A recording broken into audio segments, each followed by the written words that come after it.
in Nigeria. Nigeria what? The only media that have been consistent speaking against the bad government and for the purpose for reformers. Nigeria what, yo?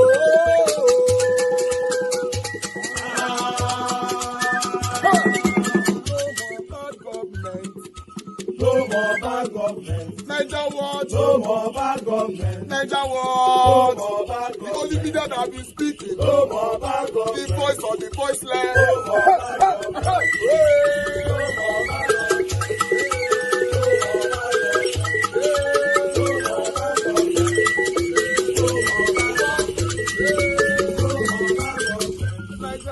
No more bad government. For the poor, no more bad government. Niger what? No more bad government. Niger what media? No more bad government. No more bad government. No more bad government. In Nigeria, no more bad government. No more bad government. No more bad government. The only media, the number one media in Nigeria, no more bad government. That have been speaking against government. No more bad government. Niger what? No more bad government.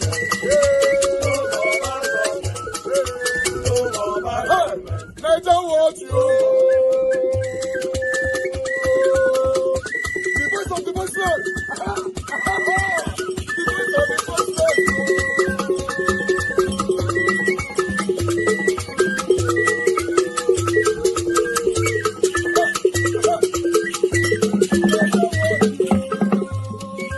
Voice for the voiceless.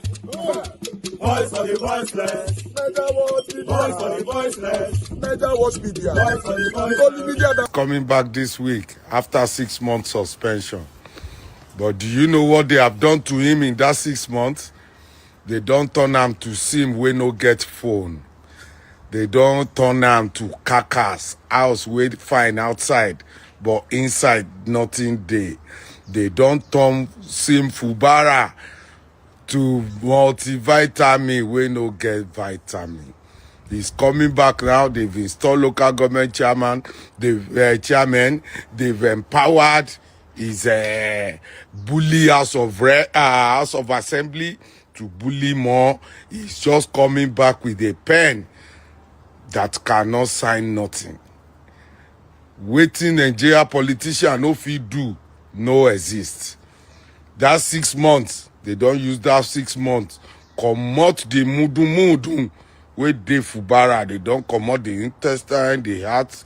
It's like a carcass now, just coming back and come and sit there. Anyway, Sim Fubara, welcome back this week. As you come back, it's a pity they have turned you to where they won't make you be. But one day, kogun, akongun sibikan. You too, that you are using power. Don't forget, all of us, that's 7 feet. Rivers people, I'm sorry, oh. I'm sorry for Rivers people, I'm sorry, oh. Ẹ gbà mí, oh.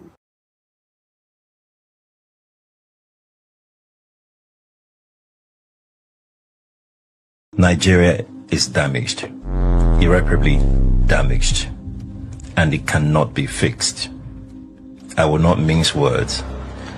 The only thing that can fix Nigeria is a reset. You can interpret that however you want to interpret it. The reason being that you have a country that have consistently elected the worst of us to lead the best of us. It's not that the best of us aren't interested in governance. No. If the best of us, if they came out today running for office, we, these same people, will abandon them at the polls. He'll probably get his one vote. That is if the card reader even acknowledges his fingerprint. We will encourage these thugs, these fraudsters.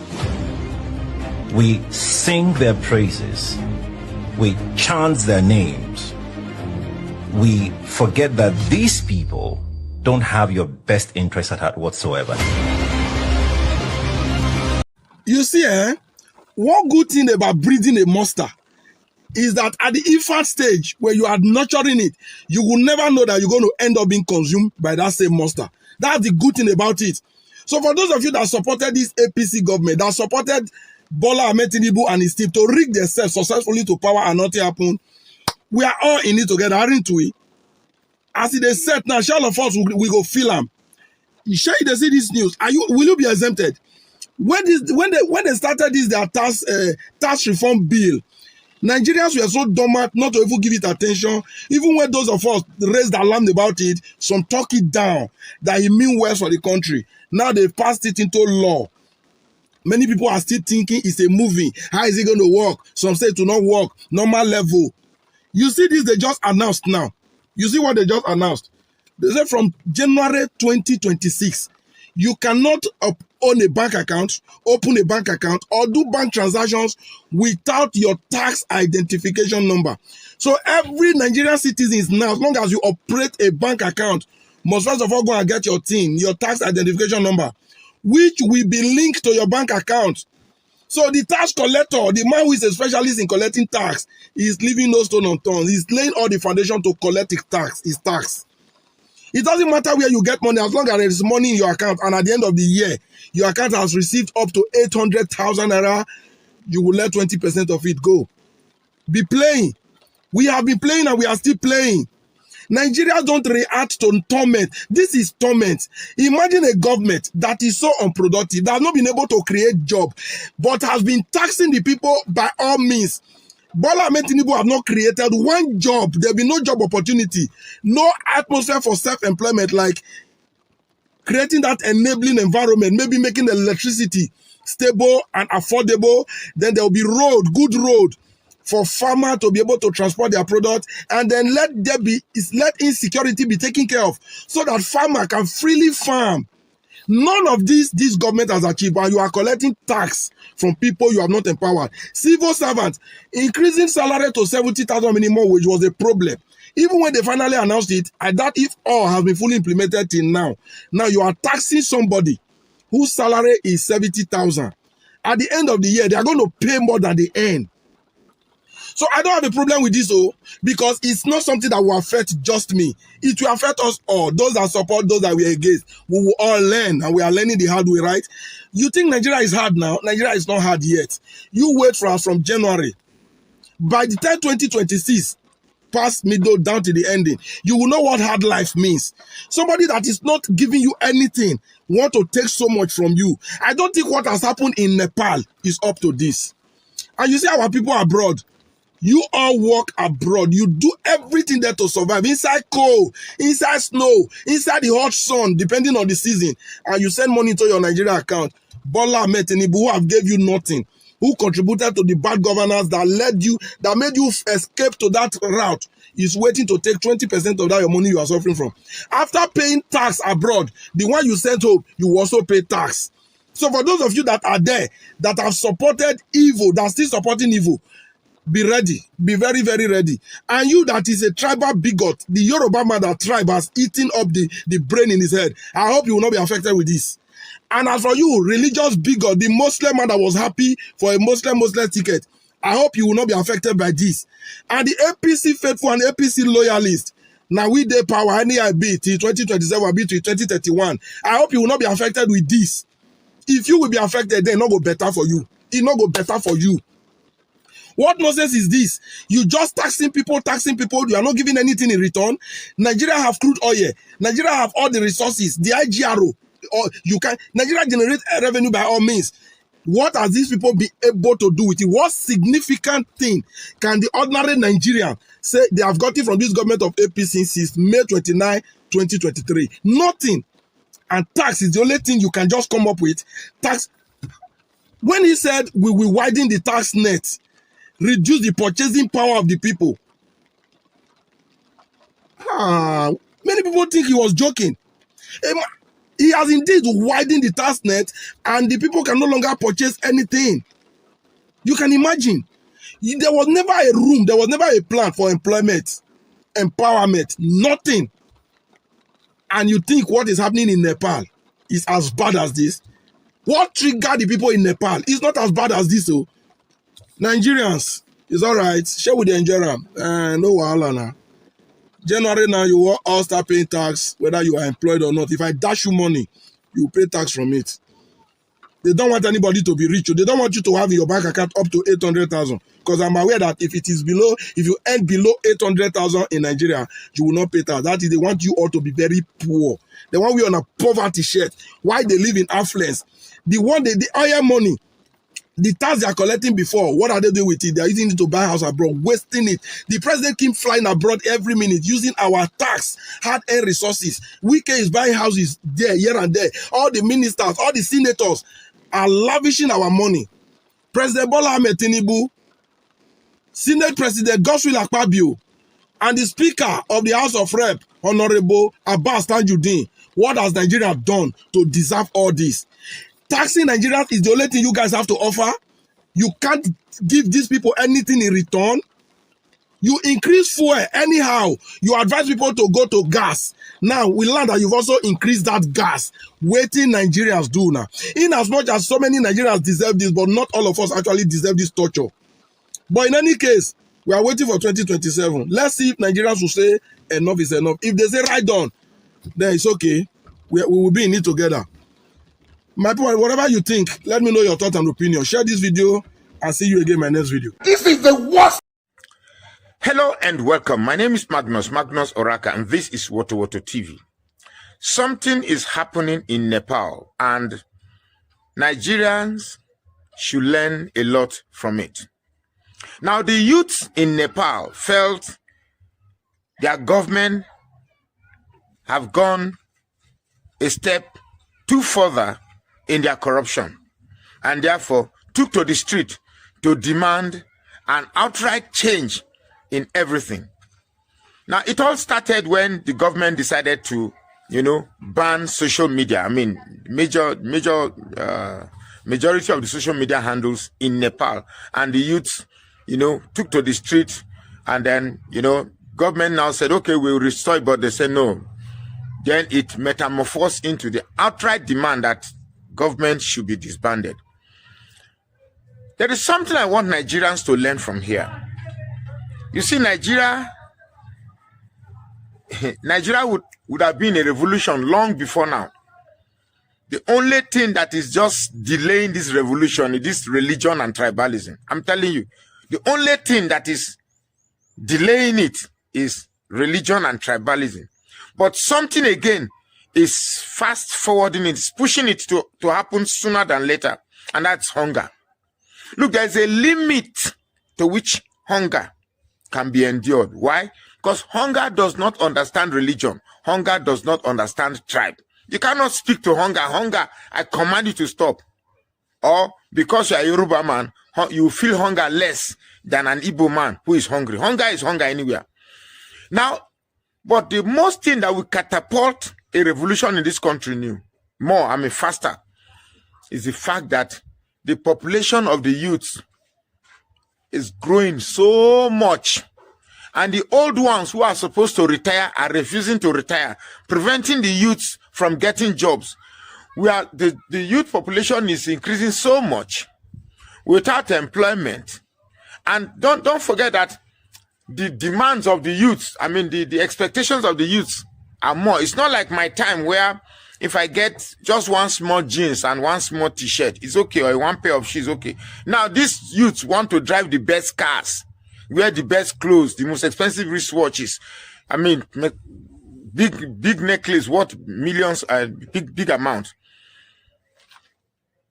It only takes one thing to snap. I heard some lawmaker trying to say they should regulate internet and all of that. You see, being in power is sweet, but one thing that really struck me in that riot in Nepal is one particular video of a minister that was stripped naked, as in they strip him naked and threw him over a fence. At the other side of the fence is like like a flood, a big drainage.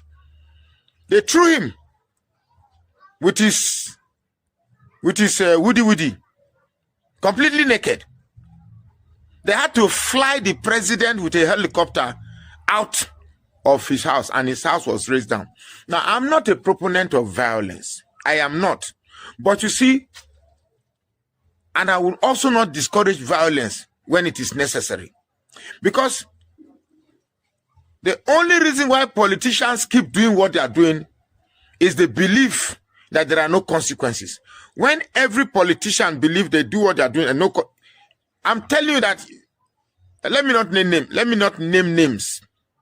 But you see, behind this facial expression that they have, you think that they are not afraid. It's just a facade. Any beggar now, everybody will be looking for place to run. You remember, if you recall the time of Niger Delta Avengers, when they said they are going to plot a missile and send it to this coordinate, coordinate this, and then when you plot the coordinate, it actually lands in Aso Rock.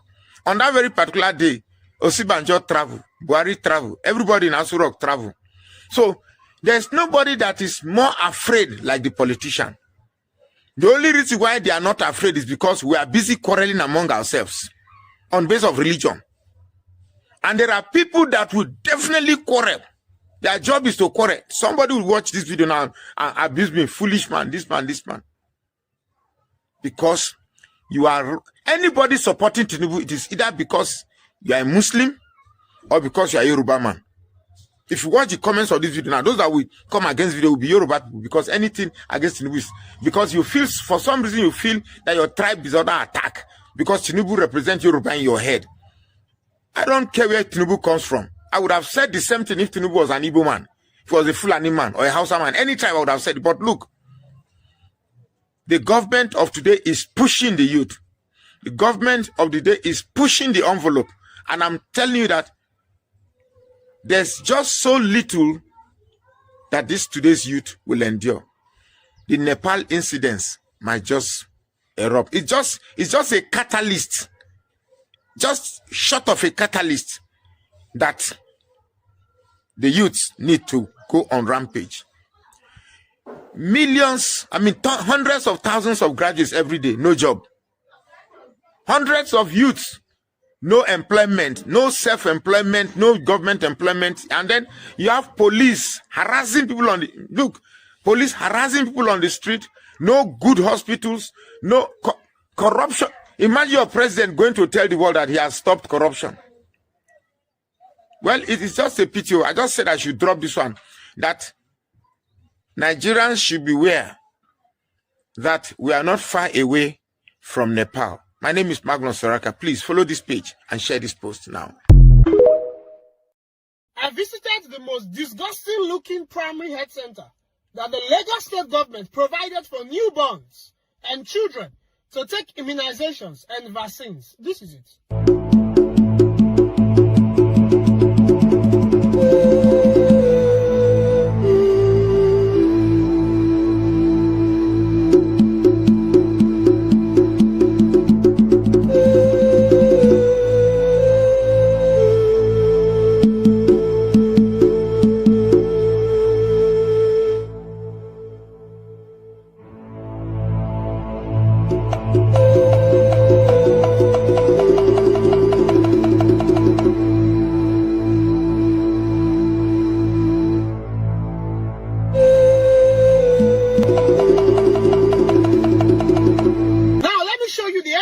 To the health center, the gates to the health center. Take a look. Why is the world so wicked?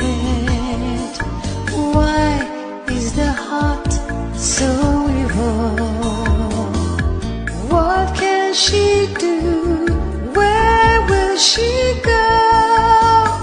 Oh, she's crying all the time. Why is the world so wicked? So evil. What can she do? Where will... Mind you, this health center is not located in one creek or in one slump somewhere. This health center is just very close to VGC. Immediately after Mega Chicken, that's if you know Lagos very well. Immediately after Mega Chicken on the island, that's where you have this health center. Inside the one NNPC filling station. That is where you have this health center. So it's not in one creek. And yet it's looking like a war zone. And later we will say Lagos is the New York of Nigeria. And this is the health center that we have in New York. A place where children are supposed to feel safe. a place where children are supposed to take immunizations and vaccines, is looking this terrible and terrifying. This is too bad. It doesn't represent or tell well about the health sector in Lagos. Now, to the Commissioner of Health, Professor Akin Emmanuel Abayomi, please, I think you have to go around the entire health centers we have in Lagos. You have to go around them all and check for yourself if these health centers are up to standard in their terms of their structure, and also if they are up to standard in terms of the medical services that are rendered or delivered there. We have to check. We can't joke or negotiate with children's health. We can't joke with it. If their children are supposed to feel safe, and it's looking like a war zone, it's looking this terrible. And just in case you live in Lagos, I will need you to follow the Commissioner of Health, Professor Akin Abayomi. Yes, we all have to follow him. Follow him. Any of your health center in any of your area that you know is terrible, that is not looking good, or if you go to a government public hospital and they are rendering services that are not good, video them. Find a way to video them and send a message to the Commissioner of Health. Because one thing I've noticed, we can't keep blaming the governor for everything. Because most of the times, we as Nigerians, we don't know our commissioners. Now, only governor and president we know. Even what the commissioner will do, we'll be blaming the governor or the president for it. Things that the ministers are supposed to do, we'll be blaming the government and the governors and the president for it. So please, everybody, if you are in Lagos, go and follow the Commissioner of Health. And if you have any terrible looking health center in your environment, if you have any a public hospital that are not working up to standard, video them and send it to him. I will tag him on this video. Go and follow him. Video them and send to him. We all need to start following our commissioners in various sectors and be requesting of them to give us good governance. Not the governor going to do everything. All the commissioners and people who are responsible for these things, we have to start taking the problem to their doorstep to fix it. It's not a trend. It's a movement. Take a look at the disgusting road entrance to Ikati Elegushi, a supposed high-brow area in Lagos Island, where properties are sold for billions of naira and millions of dollars. Take a look at it.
Or a house in Ikate for 2 billion naira, and this is the gate entrance I will use to go to my 2 billion naira house.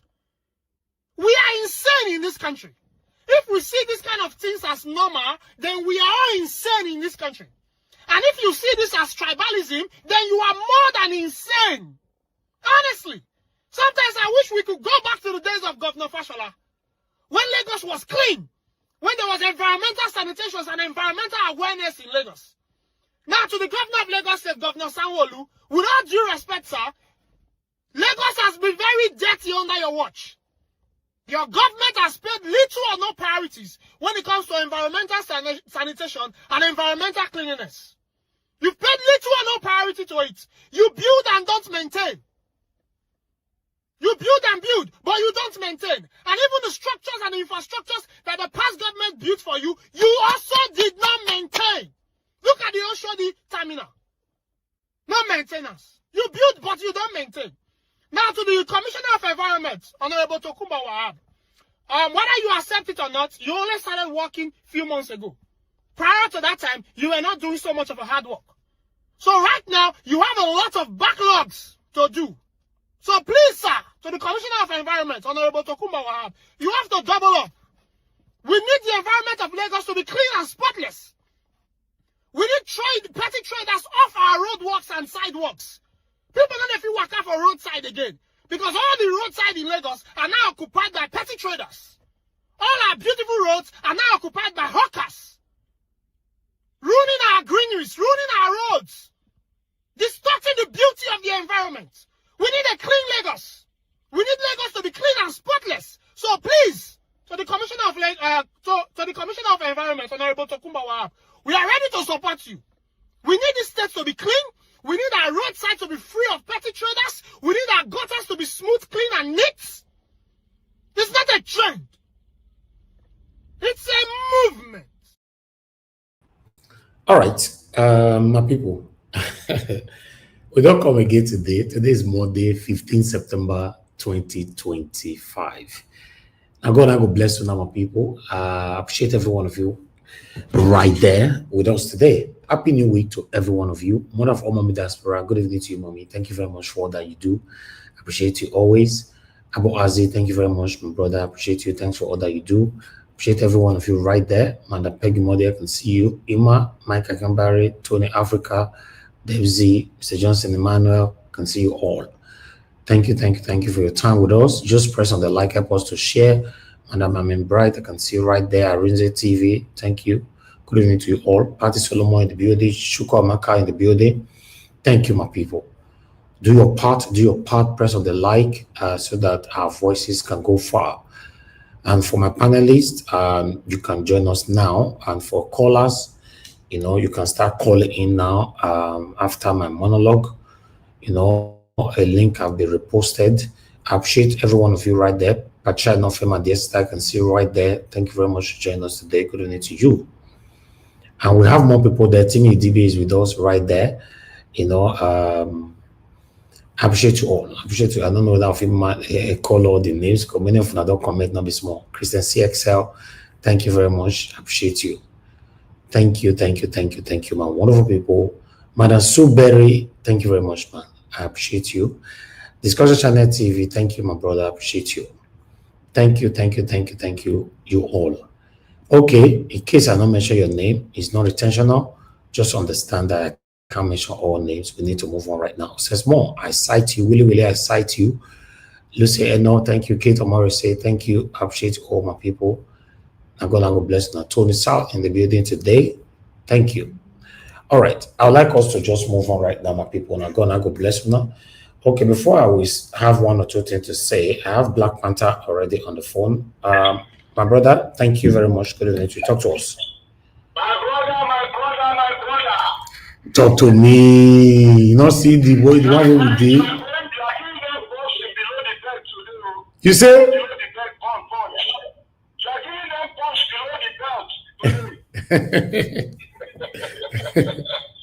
Thank you so much. I greet everybody. Mommy, that's why may God bless you, Mommy. Thank you so much. I want to thank every viewer out there today. Now, we are doing what is called real, talking to the people from the bottom to the top. Now, Lagos State is a big shithole state. All they know is to generate funds, but they are stealing the funds which they are generating. Will a state be a mega state where not culture, not cleaning the environment? Lagos is smelling. Look at the health sector.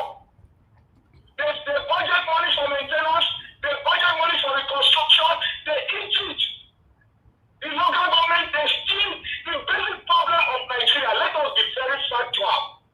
Every politician in Nigeria, 99.9%, in their fiber, in their bones, in their bloodstream, is to go in there and steal money. That's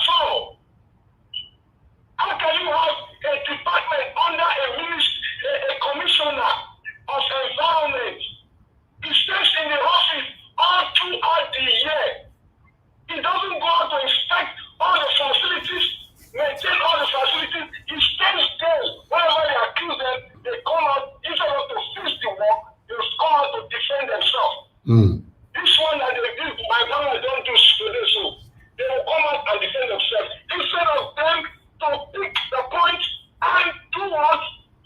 Start to talk and strategize on how to clean Lagos.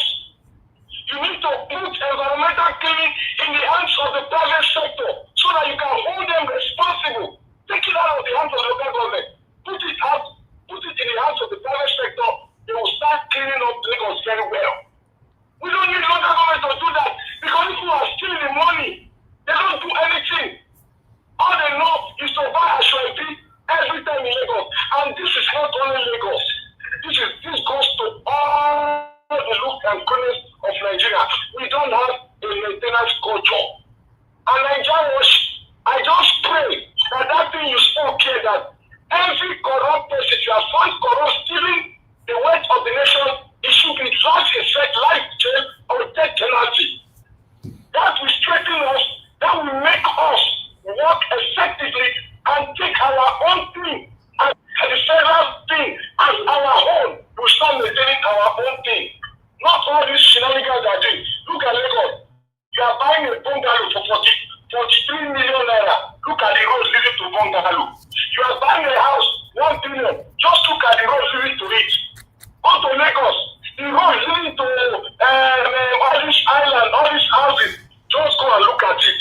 Lagos Island, go and look at it. Market everywhere. Lagos Island, where those big ice papers are. Market everywhere. The government also want to move the market out of that Lagos Island. They don't want to move it out. They still want to keep it there. For what reason, we don't know. How can Lagos be in a shackles like this? My brother, we need to praise up and start doing all this, what is our brother is doing. That's what we spoke about. I think that was last week. We should start doing it. I beg everyone, I beg, let's start doing it and let's join hands with other influencers that have their statistics up there so that we can post everything and talk on the issue one by one, step by step. This our brother has started well, and I pray God continue to bless him and God to give him wisdom to do more for us. And we will also continue to do more and bring out pictures as our people on ground give us whatever we send them to do. Nigerians, we need to take this serious. Everyone in the Nigerian family, we need to come together and see how we will now network with Nigerians and the men on ground so that we can make them work there. You see, it's an avenue of people that indirect employment that we are creating. Thank you. Thank you, Nigeria. God bless you. Thank you, my brother. I appreciate you. Thank you. You see, when we're talking about what is affecting us in Nigeria, the funny part of it is that you see some people either pay less concern over what is affecting us, or some of them will come to lambast you on air, you know, or some tribal bigots will try to disrupt, you know, your speech, or rather your broadcast. But if you see what is happening right now in Nigeria, I like it. You know why I like it? Because it's affecting everybody. Tinubu is not selective over his satanic dealings. No, he's not.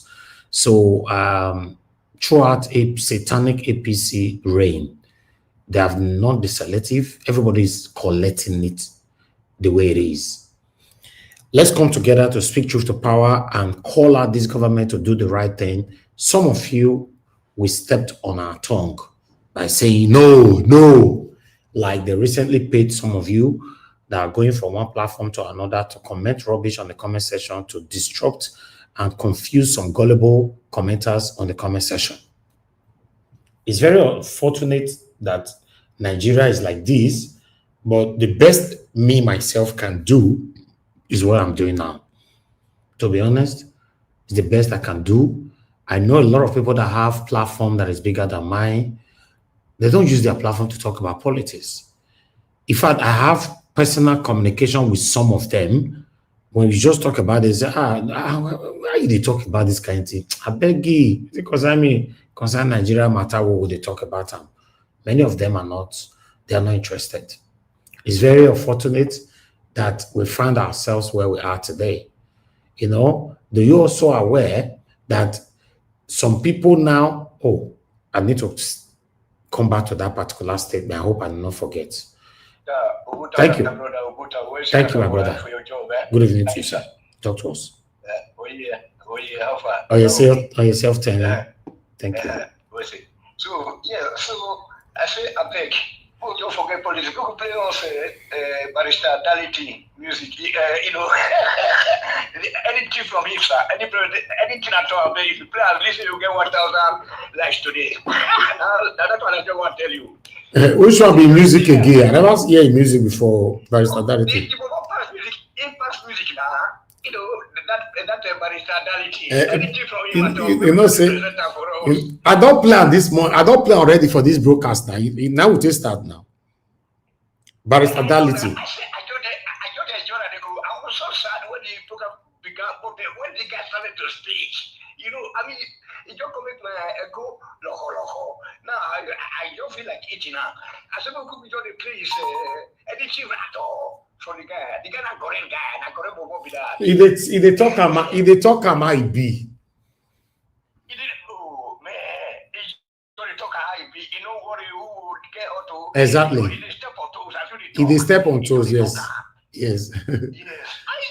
Man, my brother, I say, anything for him at all, if you can pay for us, that's all. That's all I just Thank you. asking for. You see, if you look at the comment section, when you say we should call in, I say instead, call people that guy listen. It will heal our mind. It will heal us, sir. Thank you, sir. Thank you, Mr. Tony. We'll see. All right. Do you know that just 3 days ago on Friday, I had a conversation with somebody. This is somebody that is this person is my friend. Before I will say that, let me see. I guess you people cannot read what is on air. Okay, we deliberately did it like this. We don't want you people to read what is there, but we want you to see the Bayelsa State Post-Primary School Board. So that is what I want to talk about now.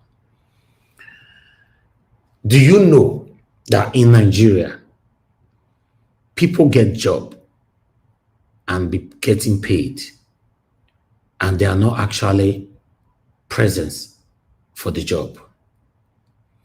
Although I've been hearing it, I never see them. So we'll be using the word allegedly.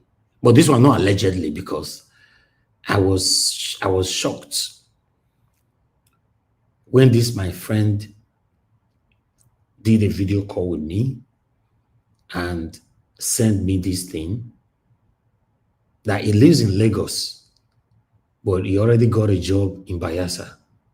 And I said, how you want continue to do this job? He said, I not be hard. I go put somebody there and we go to do it for me while you are in Lagos. I was shocked. Like I said, some of you might say, oh, it happened before, but the fact, I never seen them before. That is the level how this country don't finish Nigeria. A lot of people are working in Edo State today, for example. They live in Abuja. Maybe they have never ever visited Edo before. This is Bayelsa State, for example. This person lives in Lagos. He won't find another person who going to do this job on his behalf. Why some people, nobody even they do them at all, but they are on payroll in the name of their working. It is crazy. It is crazy where we find ourselves in this country, Nigeria. Do you know that government is not the only problem we have in Nigeria? I've said that so many times. We, the people, we are part of the problem. Can Nigeria be fixed? I'm just asking. Because people don't like me to go this way. Why they go so? It's just a question. Do you think Nigeria can ever be fixed? Because sometimes I believe Nigeria can be fixed. But in most cases, when I see the level of the kind of mentality the people inside Nigeria, especially the people inside Nigeria, are carrying, then I ask myself, even though we remove all the leaders that are ruling us today, who amongst these people will give us that better Nigeria? It's crazy. It's crazy. I'm not sure Nigeria can be fixed. I'm sorry to say, I'm not sure. We need that person that can come in and take a drastic decision. Implement a law that will give zero tolerance first for corruption. It means any official, government official, found guilty of corruption should be fined. My people, listen. Look at Singapore today, for example. Are you aware that this country was once one of the worst countries in the world? They implemented a law for zero tolerance for corruption, for drug, and many other things. If you carry drug, go that place, they catch you, they go buy you. If their official, government official caught stealing ₦1 in conversion with our own currency, you will be fined. Now, to come to Nigeria, if we have that person that can do this for us, for example, do you know if 3 important government officials, both past and present, are fined? Do you know that a lot of people will withdraw from engaging in corruption? Are you aware? We're in trouble. Exactly, Kisnogiraki. Today, Singapore have the best passport in the world.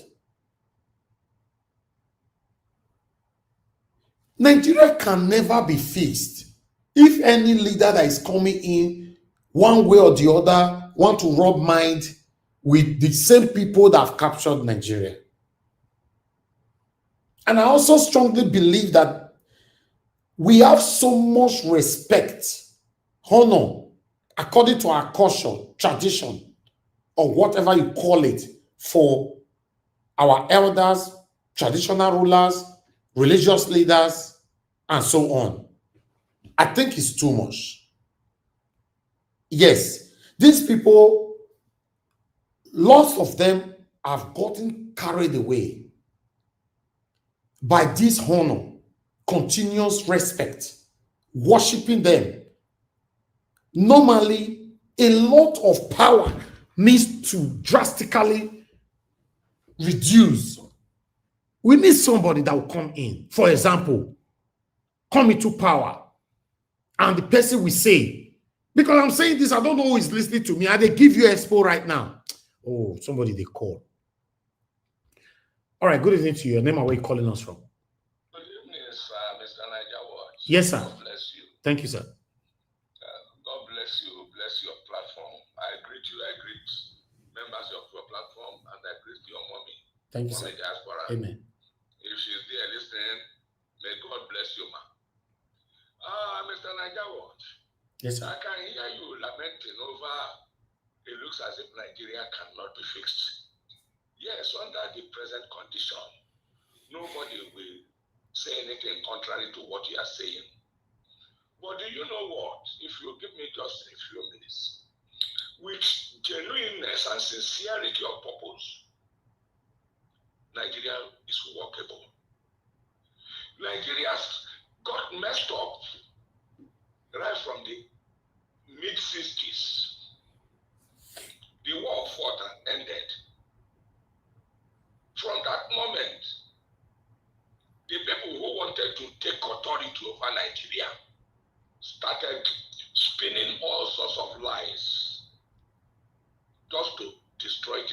It takes just getting to one point in just getting Nigeria turned back just by, you see, I'm talking a parable and I don't want to say it the way I think I should say it. But the truth is this: if Nigerians and the government and those in government will tell themselves the truth, then our people, the generality of Nigerians who claim they are Nigerians, will come out also to tell themselves the truth. Nigeria can be gotten right. Okay. What am I saying? The people in Nigeria knows that, yes, there is this hatred they have laid upon themselves, each person against the other person when it comes to running Nigeria government. But when I and Niger Watch meet on individual, whether I'm from Sokoto or from Mina or from Edo or from Asaba, we will relate well. When it comes to politics, it becomes a problem. Why? Because people want to look money. Just like you rightly say, there are people who can do these things. But who bears the card? The moment you can lay hands on somebody, why do you think P2B is being mesmerized the way they are mesmerizing him? Because if he gets there and puts this in order, the laws are working. That people can lay hands on it. Still, individuals who have ruined whatever is being ruinable there, and then they are brought out, they are punished in whichever way they deserve to be punished. You see correction. Look at what they said about I think that was VDM who was talking about one of the is it Boko Haram or this terrorist in Katsina that was released. But somebody like Nnamdi Kanu is somewhere being tied down. Those people, all of them, now they are in the army. If Nigeria has to be well, the entire military has to be dissolved. Are you getting me? The police dissolved. All these things has to be brought to an end, and a new crop of people who will be reorientated will come back and see what they can do with Nigeria. Otherwise, you see what you are saying? You are very correct. Thank you, sir. Thank you. Thank you, sir. You there?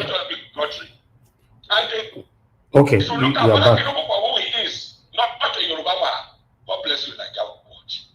Thank you very much, sir. Thank you, sir. Wow. You're welcome. Okay, my people. Now, wow. I saw somebody said the person will be Peter Obi that can do all these things. I'm a strong supporter of Mr. Peter Obi. Peter Obi cannot give me what I'm looking for. He can give me a better Nigeria more than everyone that ruled Nigeria. There's something me particularly I'm looking for. Peter Obi, I don't think Peter Obi can do that. I don't think so. So Peter Obi just need to come in to strengthen the path, to stabilize the country. Maybe after Peter Obi, the person Peter Obi will hand over to will not determine. We need a stone heart. Peter Obi is not a stone heart person. No.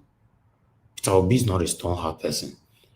Peter Obi is a policy man. Yes, he can take those policies and all that, but he's not a stone heart. We need those heartless people in favor of the country, though. Yes. People that can go back to pick whoever that previously ruled Nigeria and bring them to come back to answer to what they did years ago. Do you know what that means? I've seen a case where in the UK, somebody who committed crime when he was 24 years finally was arrested at the age of 96 and he was sentenced to life at 96. Do you know in Nigeria, somebody at that age, you and I are worshiping them. Their past doesn't count anymore. We're always having this kind of emotional expression by saying, oh, he's an elderly man, regardless of what, what are you doing? Yes. We need that person. You said, Discourse Channel TV, you said what? No, Mr. Office, Mr. Peter Obi wins and you will understand why he said Mr. Peter Obi. Oh, anyway, for me, I don't see Peter Obi as a stone-hearted person. No, Peter Obi is not now. Peter Obi can only lock every loopholes where corruption is coming from and all that, I don't think Peter Obi will chase after past corrupt leaders. No, I don't, except he wants to surprise me if by God's grace, they allow him to rule. I don't see Peter Obi doing that. I don't see Peter. Do you think someone like Peter Obi can go back and say Babangida should come and answer for his past corruption, for example? Obasanjo should come and answer for his past corruption. Even Tinubu, that, for example, Tinubu that will be that will hand over to him to come back and answer for his corruption. Jonathan to answer. Oh, you think all of them, they are not corrupt? It isn't only Tinubu corrupt. All these people, why they mention their name now, all of them, in their tenure, they are all corrupt. The only person that we don't have evidence against it tomorrow that is corrupt is Peter Obi. That's why you see these politicians, as they hate Peter Obi rich, they could not find one thing to hold it down. So the truth is, for me, I don't know what you think. Peter Obi cannot bring these people to answer to their corruption. I don't think so. Peter Obi can only come in, although he said it, but I don't know if his statement was authentic. He said it, that he will not bother wasting time chasing after the people that ruled before. He's just going to move forward and do his job. Una remember, say Itokam. Yes, Itokam. But that can be synthetical. Maybe just to get into power first. But even though at that, I don't see Peter Obi that he can give me that thing when they want. Okay, let me tell you what they want. Maybe you might understand. Might tell you what me want if we are lucky to have that leader. A leader that will come in. Everybody that have ruled Nigeria, at least, let's start from since 1999 to date. Everybody that have ruled Nigeria.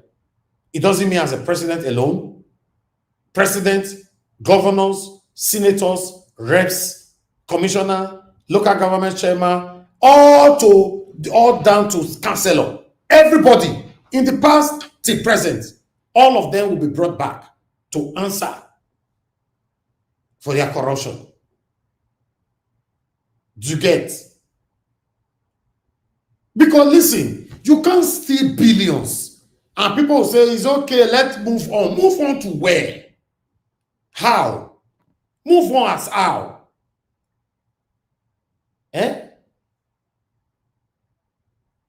Everybody just wants everybody to move on. Alice Ibaduke stole so much amount.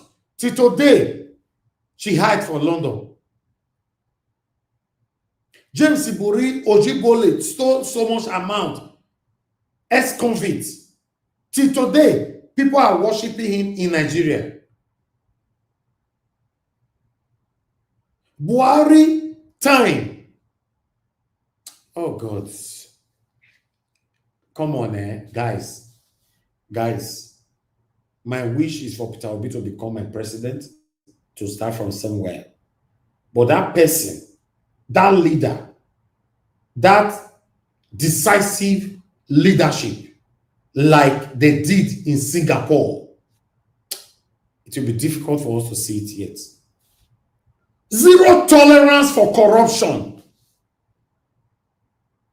If possible, all the traditional rulers in the whole Nigeria, strip all of them naked first. All of them, ban them for now. Suspend all of them. All of them.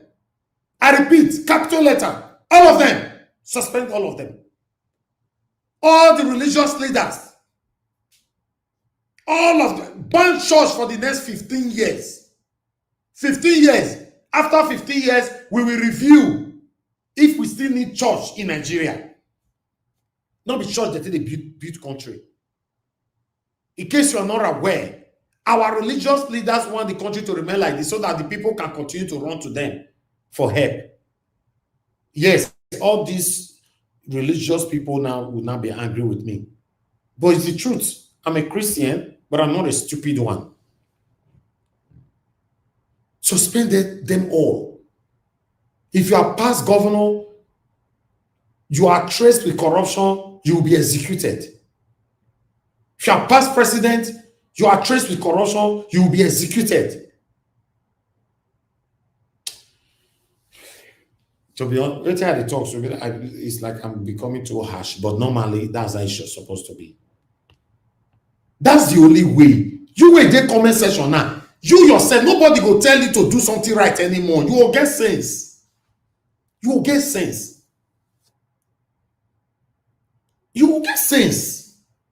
In the UK, you already know the kind of things that you cannot do. For example, you know, say if you do and you are finished on earth and in heaven. But for Nigeria, everybody can get away with anything. You can just do anything and get away with it.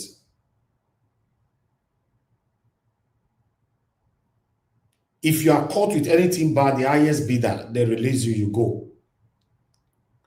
You're in trouble in Nigeria. I ask a question before I allow my panelists to start talking. Can Nigeria be fixed? Because I'm beginning to be doubtful the way this country ought to go. There are people that you and I don't see. They have never been visible as a leader, but they are the one taking decision of this country, Nigeria. Are you aware of that? Are you aware of that? Because we are good to say Tinubu, Buhari, whatever. There are people, these names you and I mentioning every day, repeatedly on this platform, they are buying down for. Oh, you don't know Tinubu guys when they bow down for Nigeria. Oh, you don't know. Okay. You didn't sleep before, right? They are called cabals. They take decision. They have never held a public office. They are sitting one place. They take decisions. When they say yes, that now so it be. Just imagine a country where somebody can come out to say it is my turn, a milocon. You know what that means? You just come out from nowhere and say it's my turn. How? Where? What's all that? It's my turn. Normally, if you and I get sense, should we be supporting zoning? Do you think zoning is something that we should be encouraging? Do you know that zoning is what I put you and I with the Edo people in where we are today in Edo State? Now, it's some people time. When you have the right person that can do the job, say no, now zoning. Should we be encouraging something like that?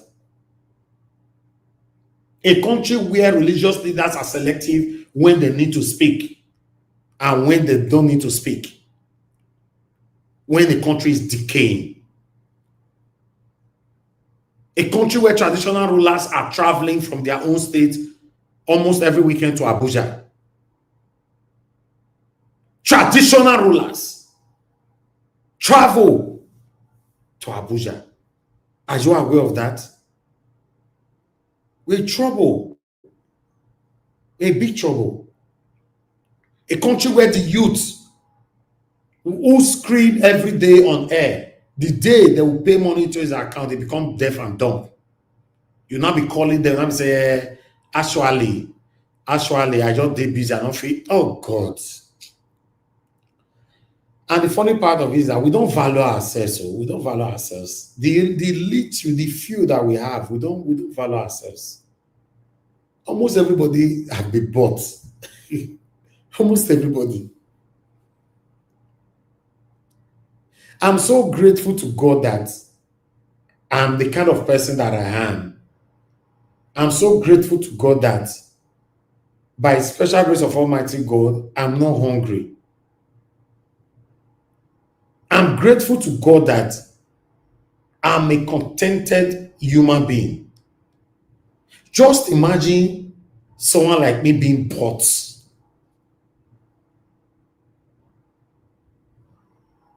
Just imagine.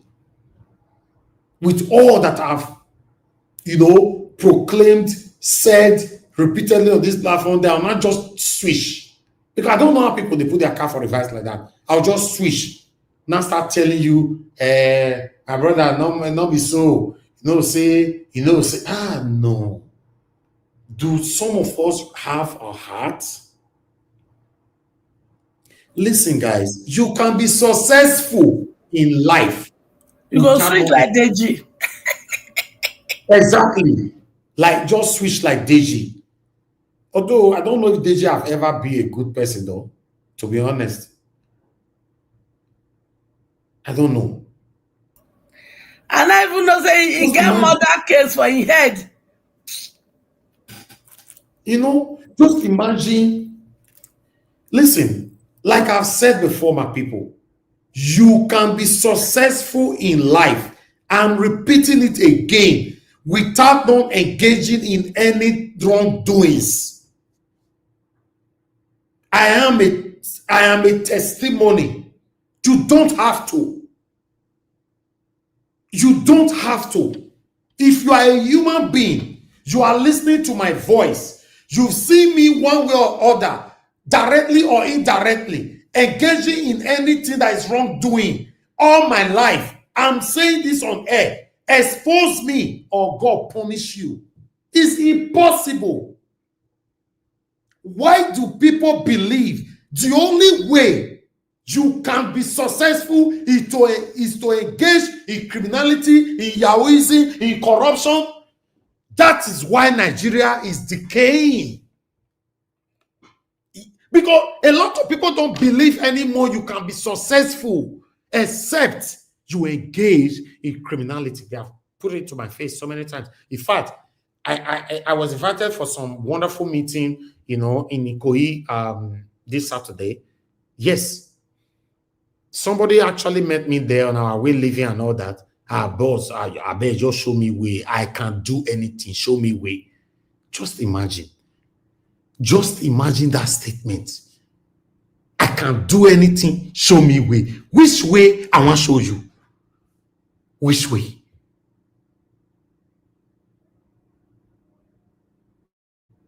It's crazy. Majority of Nigerians believe the only way you can be successful, because our leaders have taken that steps already, is through corruption, criminality, and wrongdoings. Do you know how many successful people listening to me right now that lives abroad? They have never in their life engaged in any wrongdoings or criminal activities, but they are successful. They are listening right now. They are here. How did we get here where people now believe that you can never make it in life, except, in fact, some of them even lay curse on themselves by saying, this money why they make for this one, person they use this one, they better now.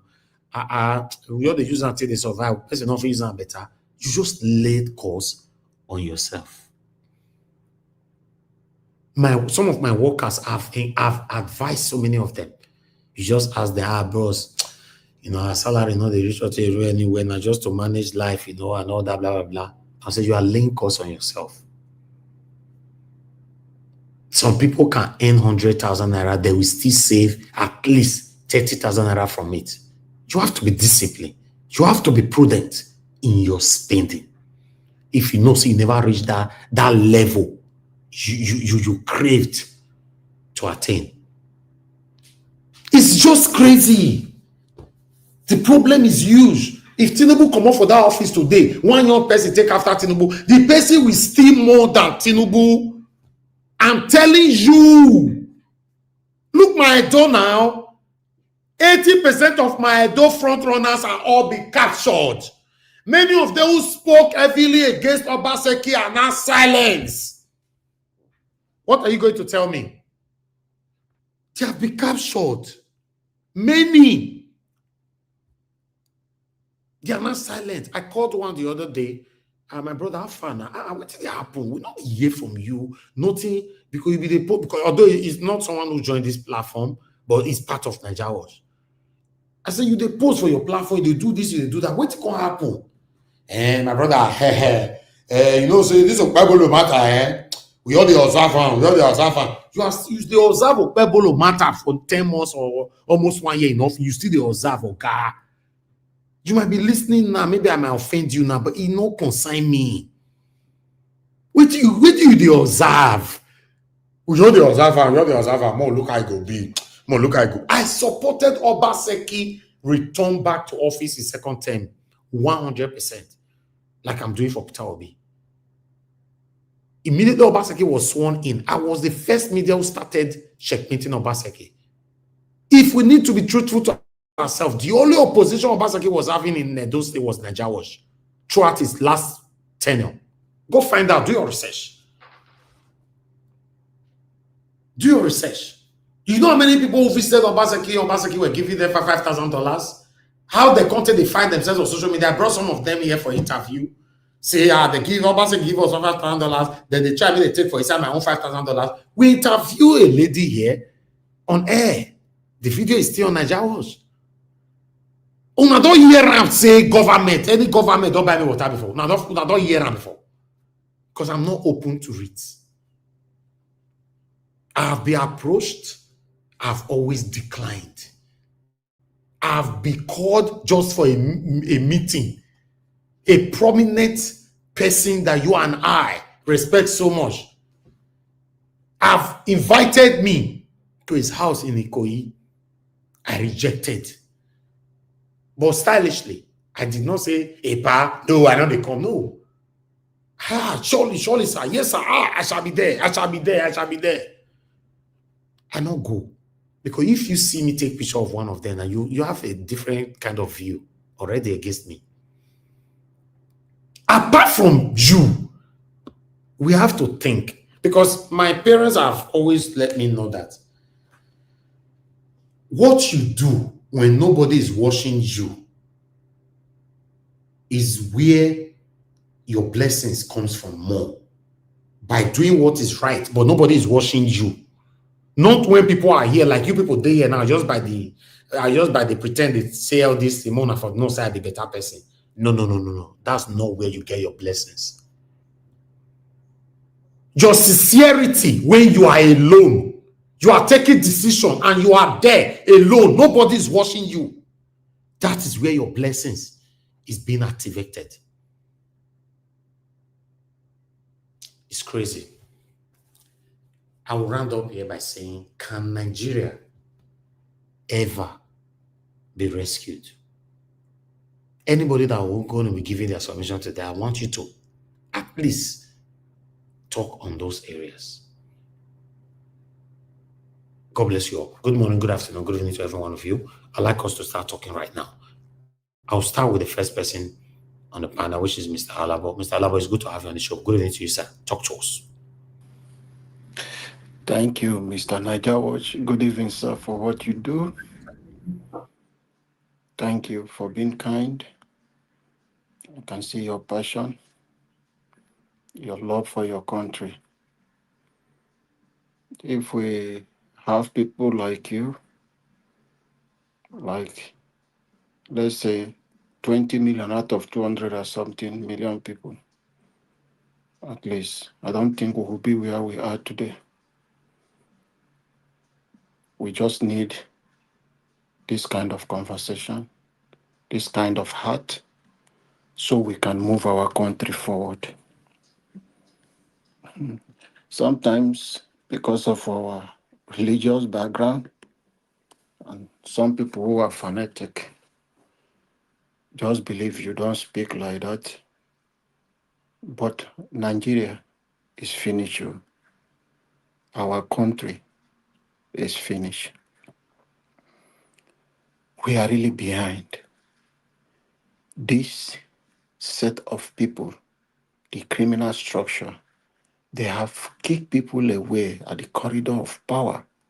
They have taken over the space. This battle is not an easy one. It is only revolution that can destroy the structure.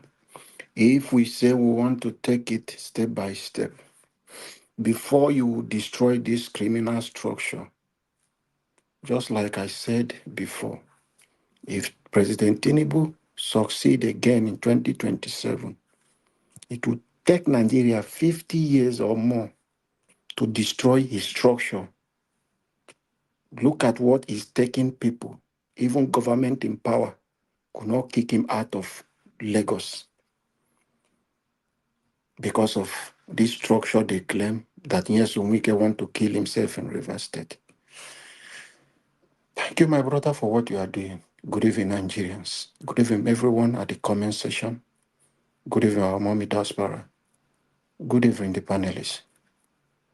A new Nigeria is coming, and it is possible. It can only be possible if we unite together to fix our country. Yesterday, when we were talking about this tax issue, people think it's a joke. Just imagine me sitting down here. I walk inside cold weather. I will walk inside hot weather. Maybe I want to do one business. I decide to send money to my account. Then somebody will come.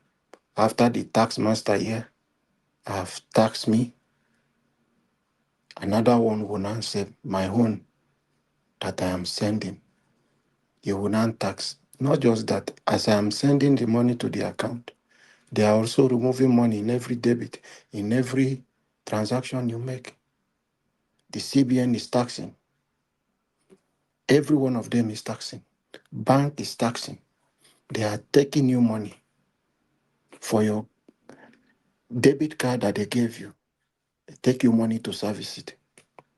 They take you money for SMS. They charge you for all these things. In a developed society, you don't see all this kind of thing. I have been in UK for years.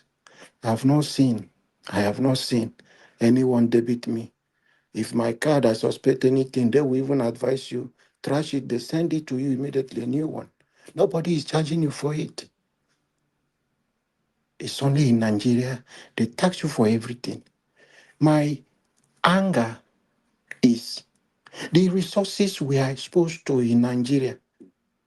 This Western world, they don't have those such resources we have. We are rich, yet politicians make us so poor.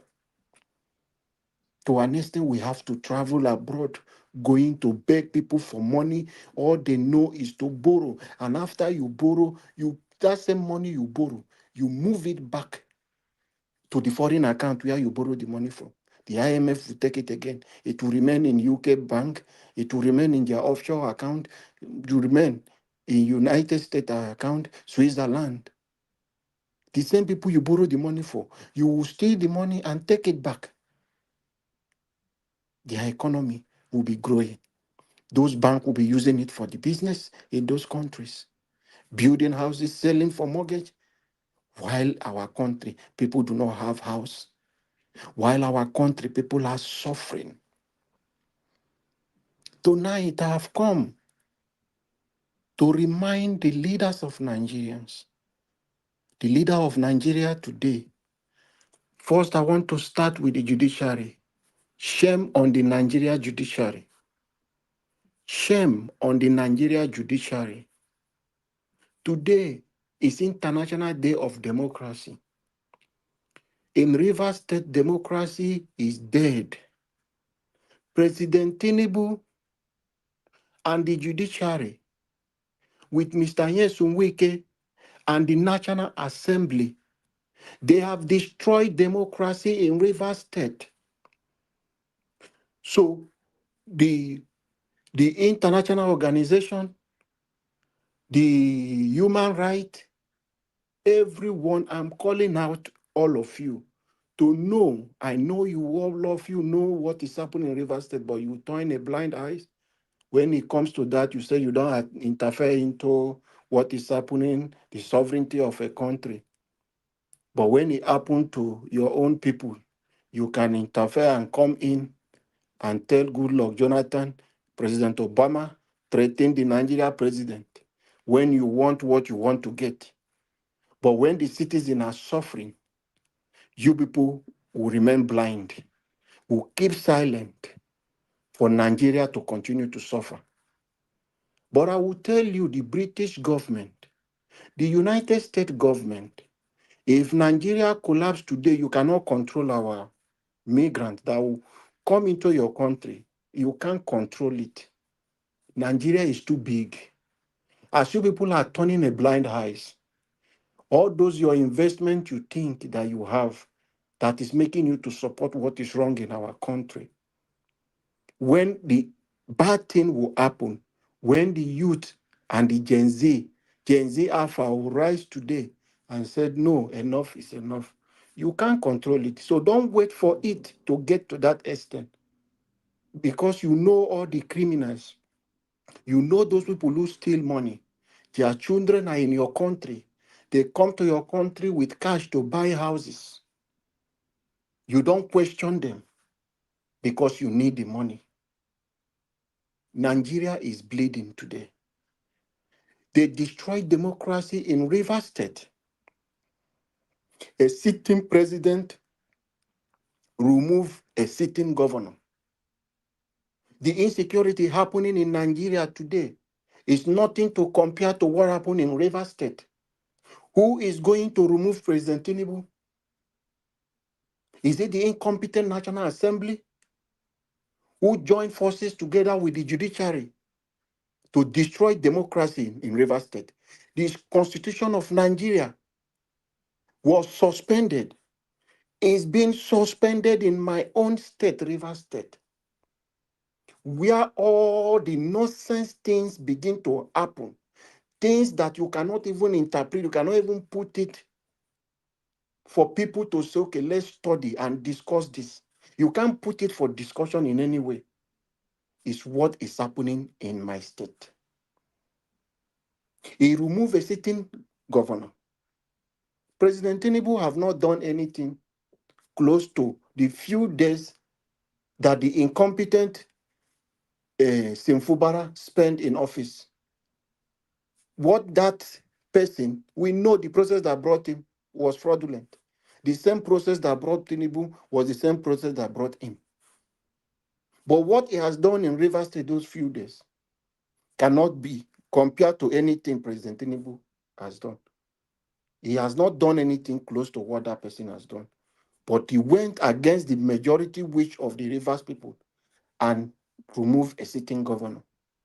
Then installed an impostor called sole administrator.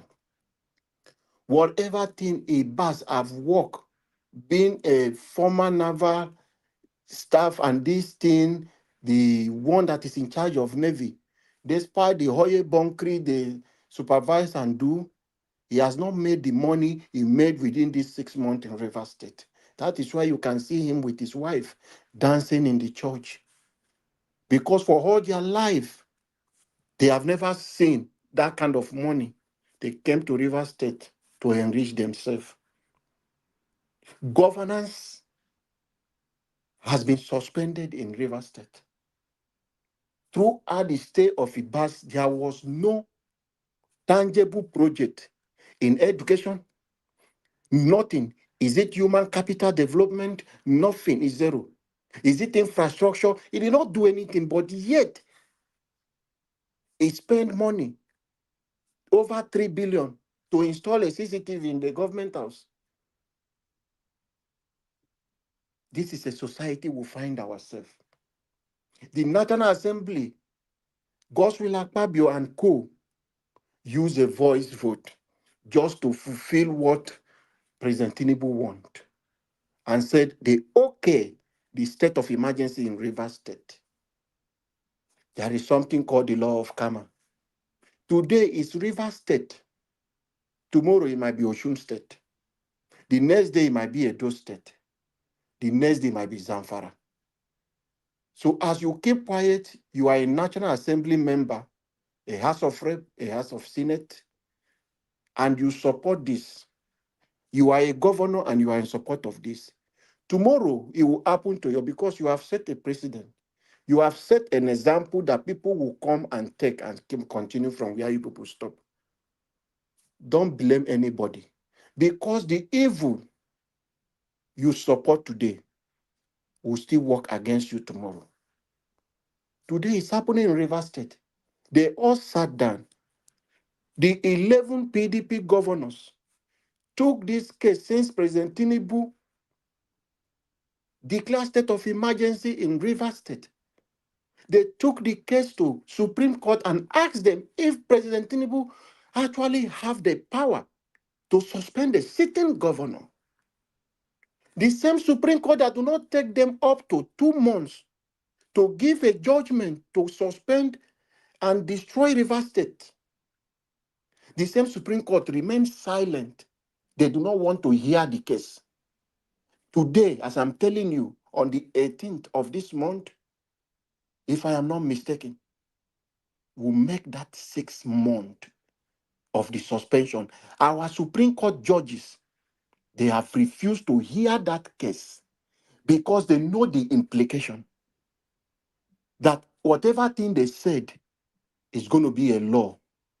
They refuse to do anything because the power that be have put them. We no longer have people of integrity. We have judges who are after what they want to have. We have judges who have soiled their hands. So politicians go to give them their evil files. So they don't have that integrity, the power to stand and say, no, what will be my image, my reputation I have built? I went to school and I've been a judge through this process. What will people remember me for? They don't think about values anymore. The Supreme Court of Nigeria have remained silent. May they remain silent even in their family issue. But the crisis they cause in River State, may it follow them wherever they are going. Today is River State. Tomorrow, it might be your own state. That is why we must speak out and condemn this evil that is happening, befalling our state. You took the sitting governor to court that he did not give a window for 3 months before conducting a local government election.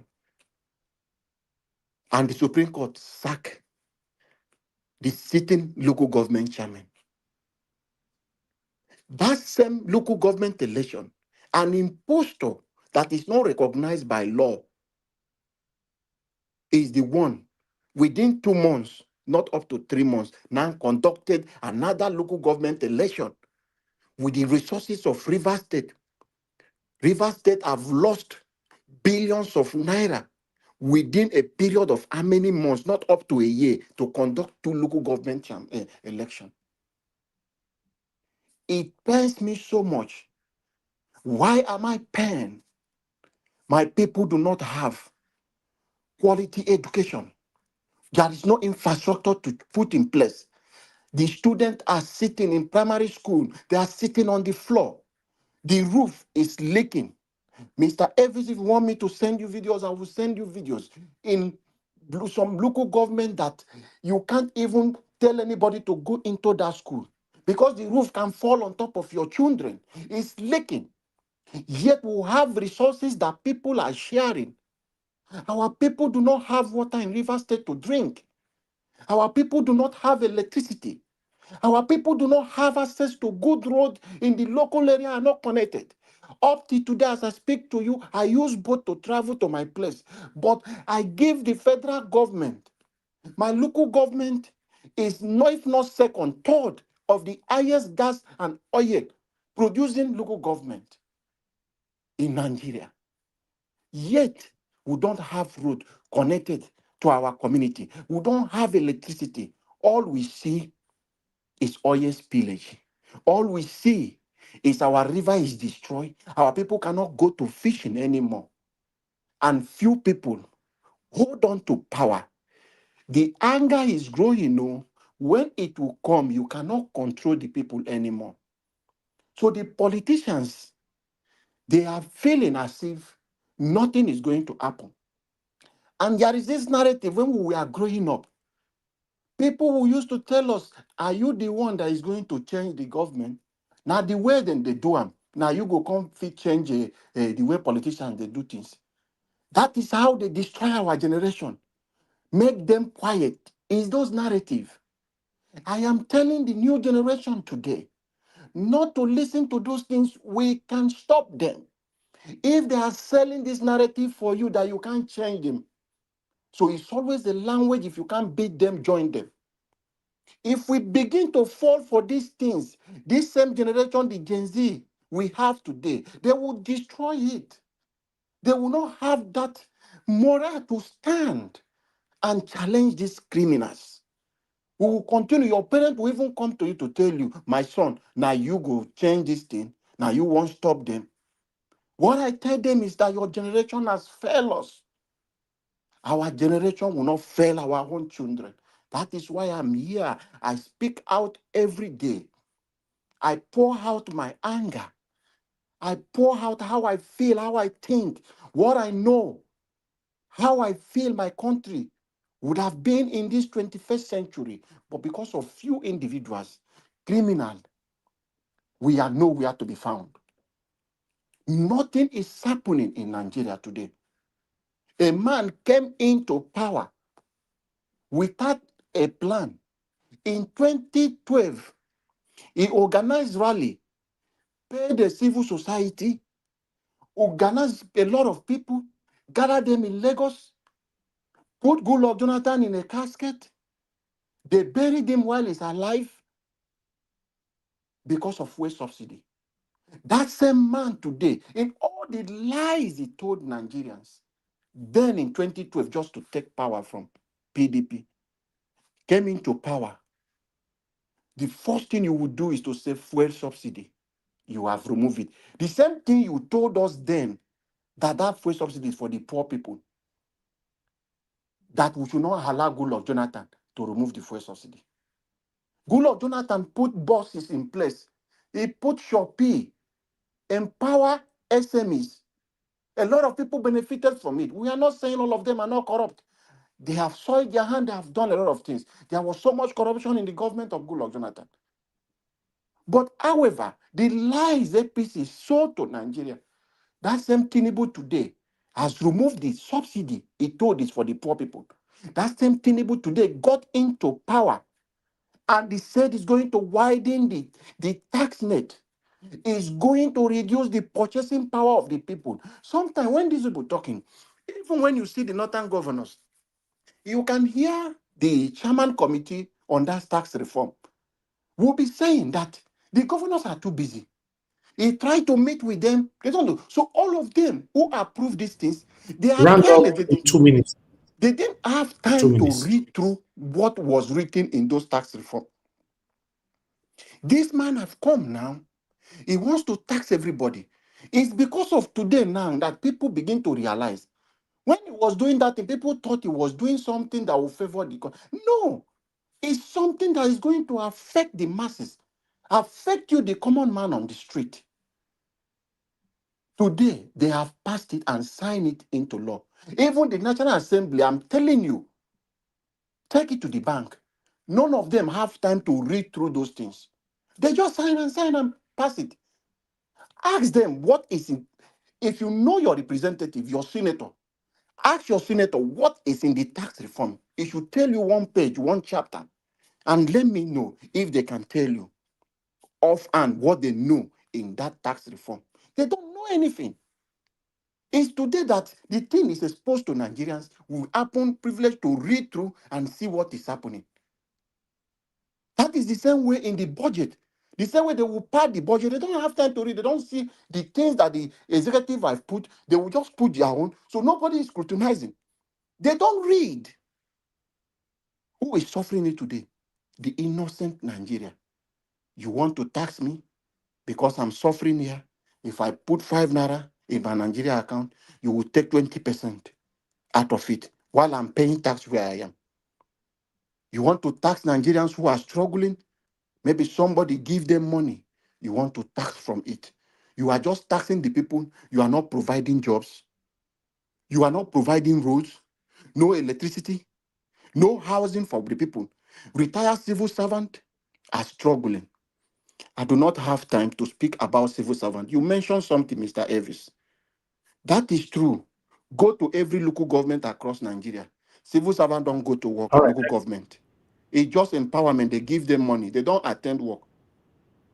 Thank The you. only thing that will save that area, Mr. Evis, if you will put an electronic sign in. Each time you sign in, each time you sign out, you are going out for break, you sign. You are coming back from break, you will sign in 4 times when you are closing. You can have to know. That is why you have ghost workers. Every governor is using it to make money. So in every state, that is what is happening. You have ghost workers, they don't go to work. They just use it to empower people. Political empowerment. Every local government that enter will put people name 200, 500, 50,000 naira. They are doing nothing.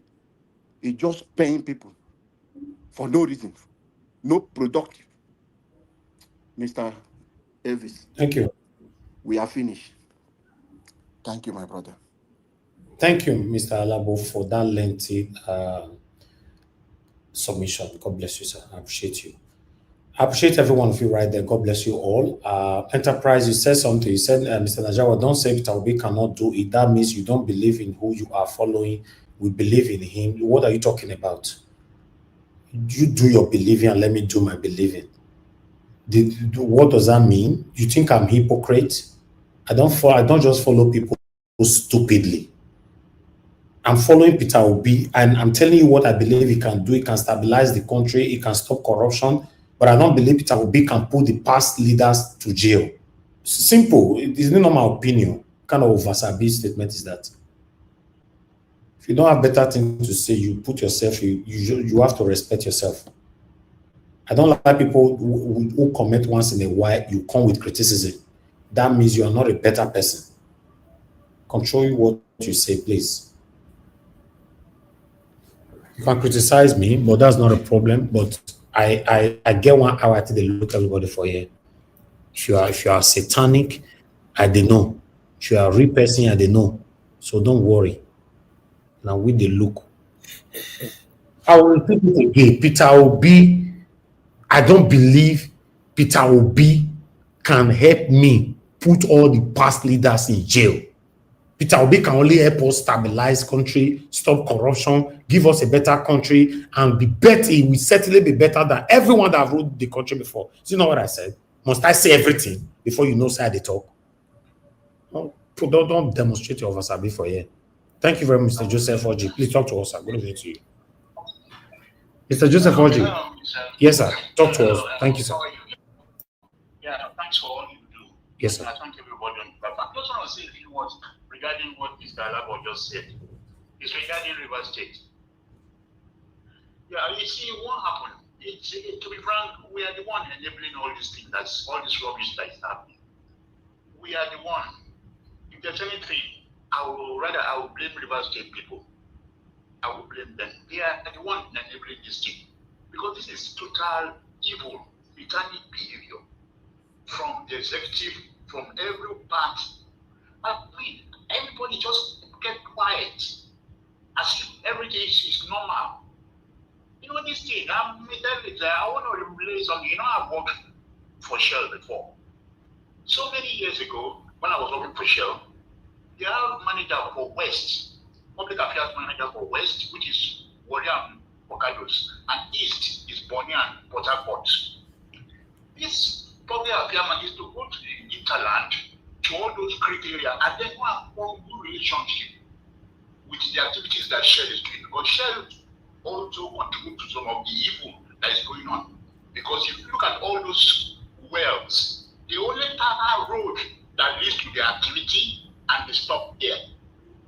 Now, that was how I engaged this public affairs manager. I said, what's happening? Why are you guys doing this? You said you go there and nothing happened. You are not liaising with the locals. They don't have schools. They don't have anything. Nothing is going on. He said, no. He said, Joseph.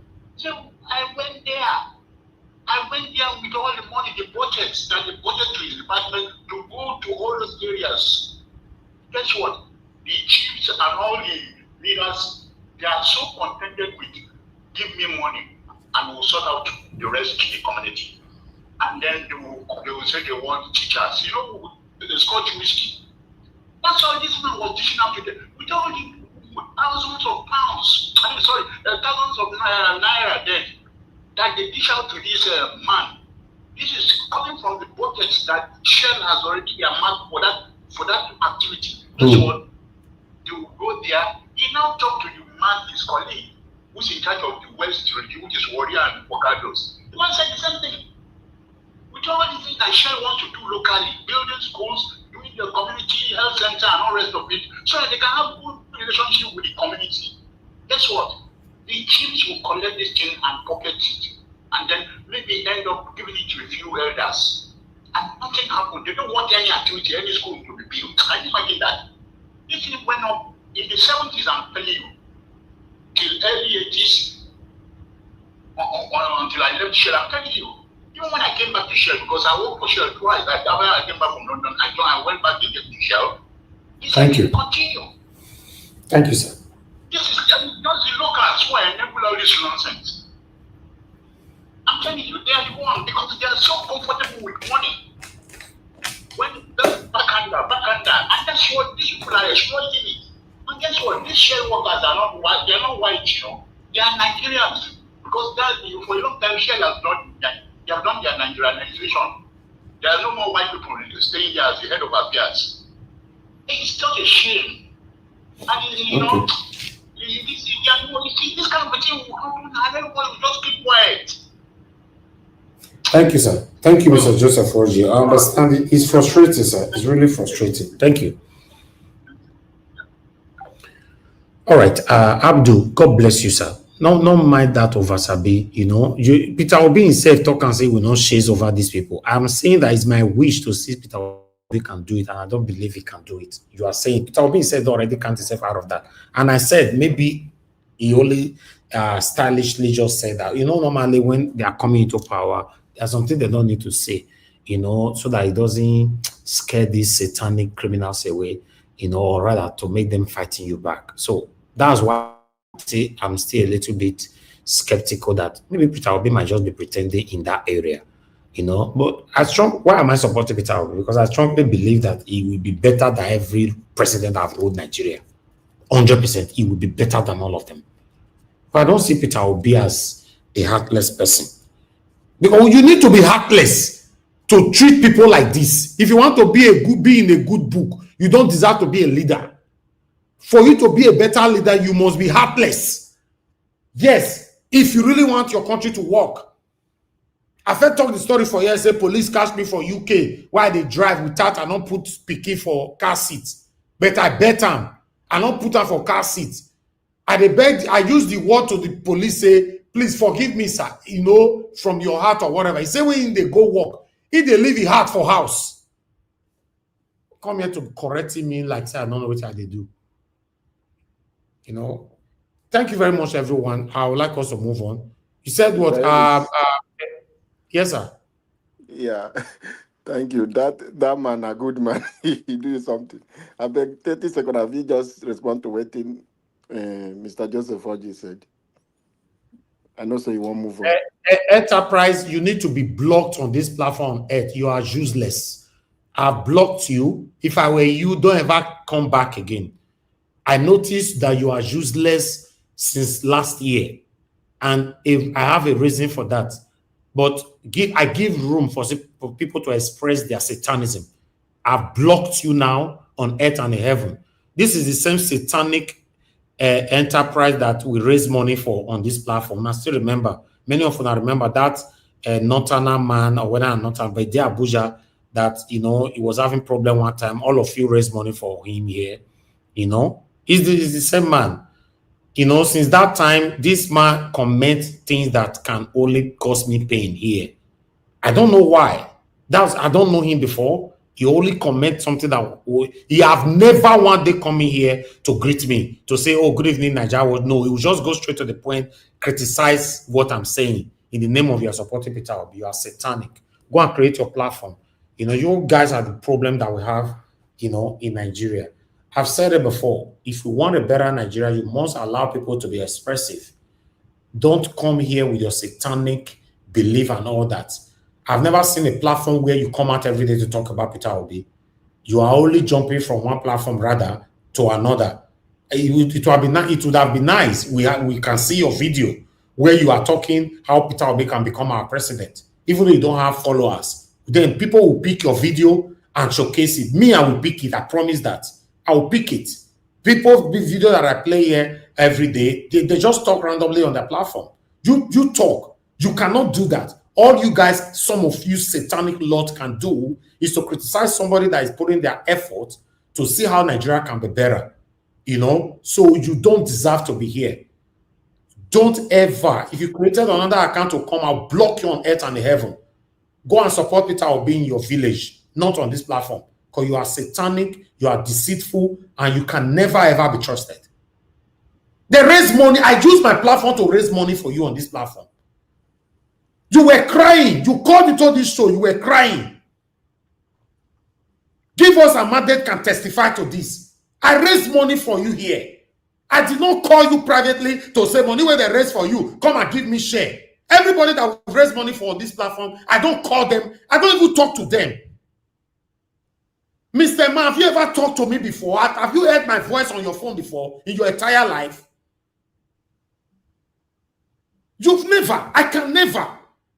We raised over 10 million naira for somebody on this platform. The same person have never ever talked to me on the phone. I don't talk to him. I don't talk to people.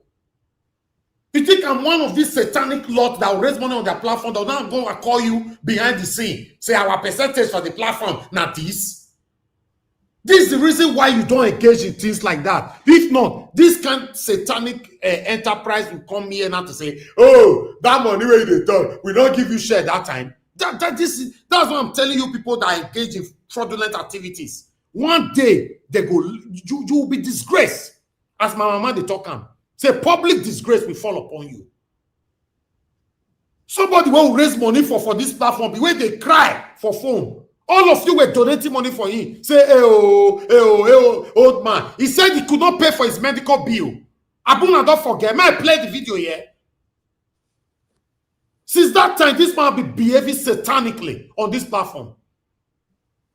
Every single money they donated for you, all came to you. It was announced here. What do you think? You think I'm one of all those satanic people that you know?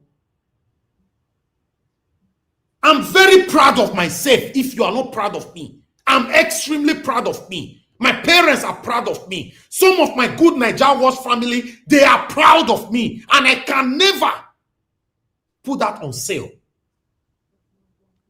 Somebody where they donate money for, now come here, come they attack me.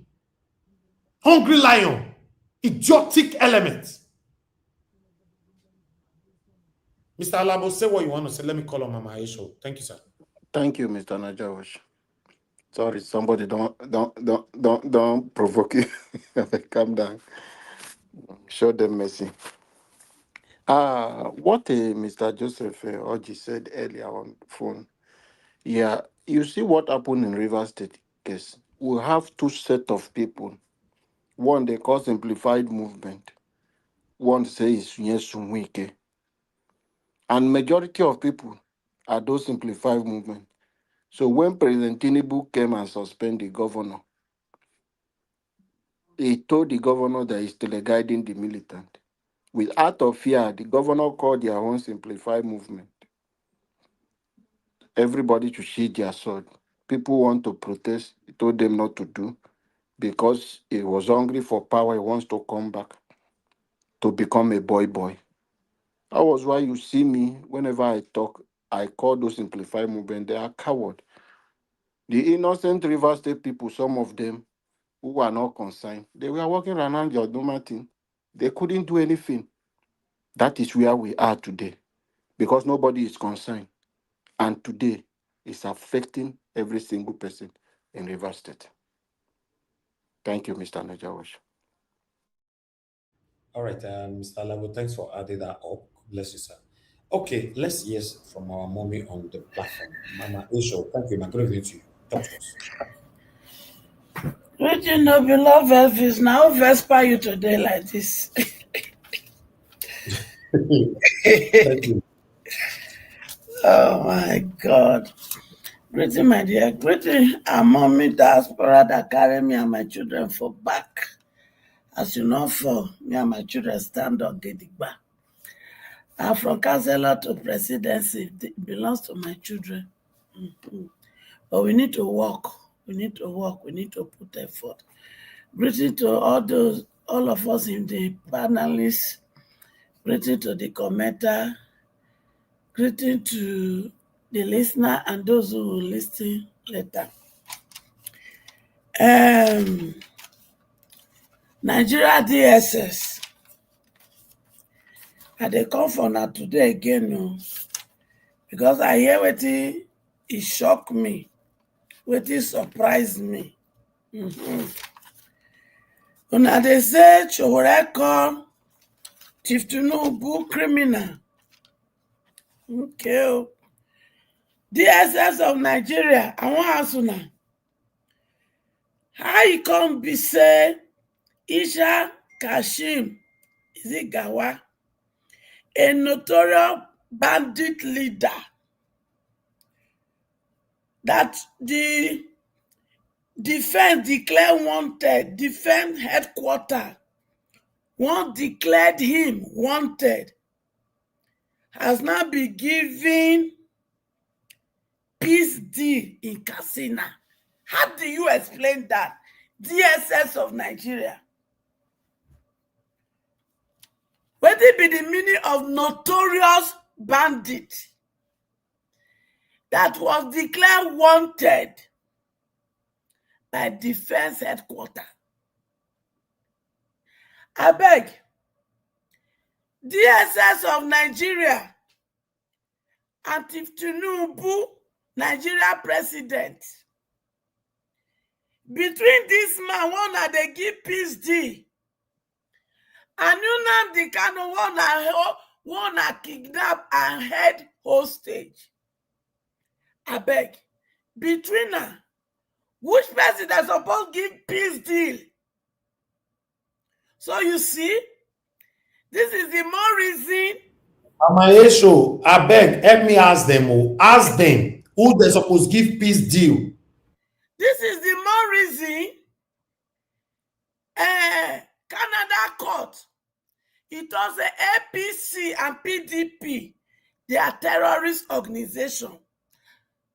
And the head of APC, as far as I'm concerned, is Bola Mama Ahmed. Esho, sorry to say, this man who they talk so have impregnated more than 300 women.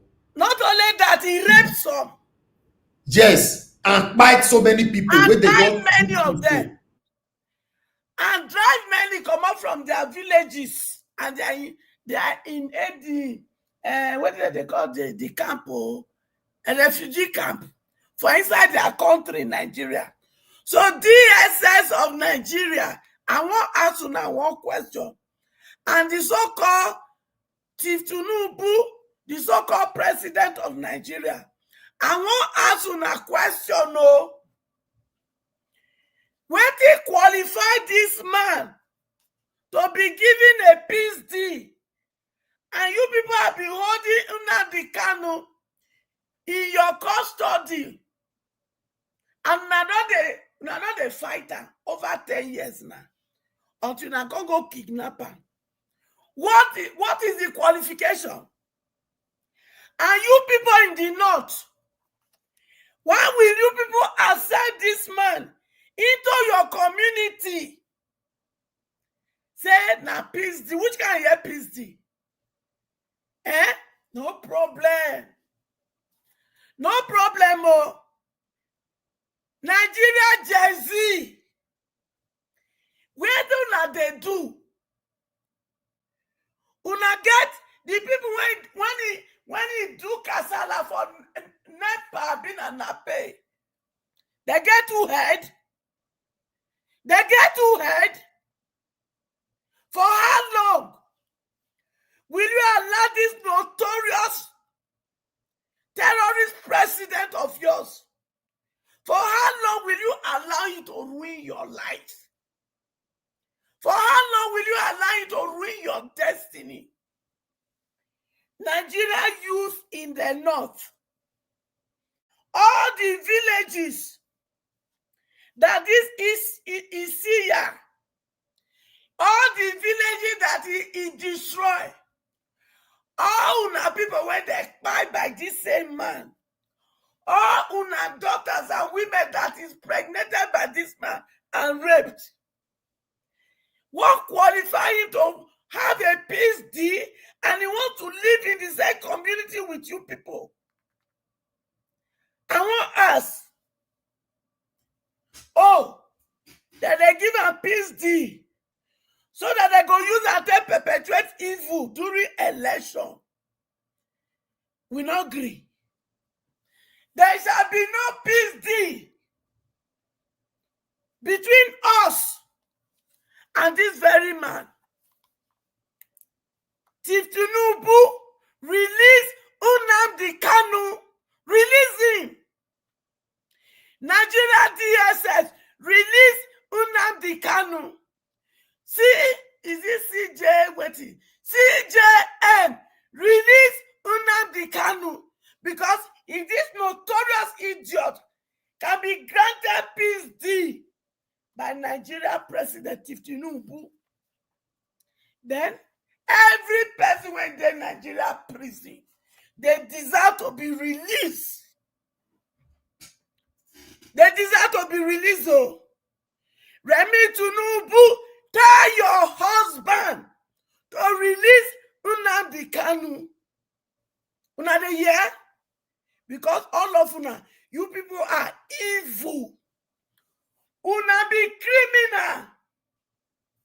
House of Rep, release Nnamdi Kanu. House of Senate, release Nnamdi Kanu. Junior boyfriend, Wike, release Nnamdi Kanu. If not, Katsina go soon bosso. Because the water wanna put for fire, it don't dey boil reach where it go overflow. Nigeria Gen Z, where are you people? Oh, now inside TikTok, now na go day, begin they dance, they open a bumbo. Is that what you qualify for? Is that Nigerian youth? Wake up! It is time. Because if they can be doing this in the north, those who are by people, raping women, getting them pregnant, they can be giving them peace deal to come back to the same community. Then it is time we say no to them. No Nigeria is better than any Nigeria. Peter Obi, where are you? Showara, where are you? Oh, una dey look for vote from my children. Then we must stand against this nonsense. Peter Obi, where are you? If they fit give this notorious bandit peace deal, then you must ask them to release Nnamdi Kanu. If you don't need my children vote, you dey hear me? Enough is enough. Thank you. I go talk to the remaining one later. All right. Thank you very much, Mama Esho. God bless you, ma. Thank you so much for that submission. I already I did a pre-recorded video earlier on concerning this particular matter, and I asked the same question for those of you that watched that pre-recorded video this afternoon also or evening. I asked the same question: if you are giving a terrorist, a dangerous terrorist, a pardon, a peace talk, or a peace pardon, anyhow you look at it, then why is Nnamdi Kanu still in prison? I asked that question this afternoon. It's a question. Why? Even my brother VDM asked the question. Why is Nnamdi Kanu still in prison? Because to the best of my knowledge, Nnamdi Kanu have never kidnapped anybody before in his life, and he have never raped anybody before in his life. He have never ordered to go and, for anybody to go and buy anybody before. Even though some of you are saying it, there's no evidential proof to that. I don't have any evidence to that. Yes, he has been expressive in an anger or a dangerous way. Fine. Yes. But I'm not supporting it, right? But in comparison, how? Statistically, how can you compare Nnamdi Kanu with these dangerous terrorists they just pardoned? How? The one until they push this country, and many of you now we know they talk for this matter because Nnamdi Kanu not be the same language when they speak, not be from your village, not be. Remember, this man is a Nigerian and is a human being. Many of you know they talk based on ethnicism. it not concerns you. Almost everybody has been freed. The same time now the Kanu and Sunday Igboho was in problem. Sunday Igboho having a free movement everywhere, traveling from Nigeria to Germany anytime he likes. Now the Kanu is still rotting away in prison. Wait till they happen.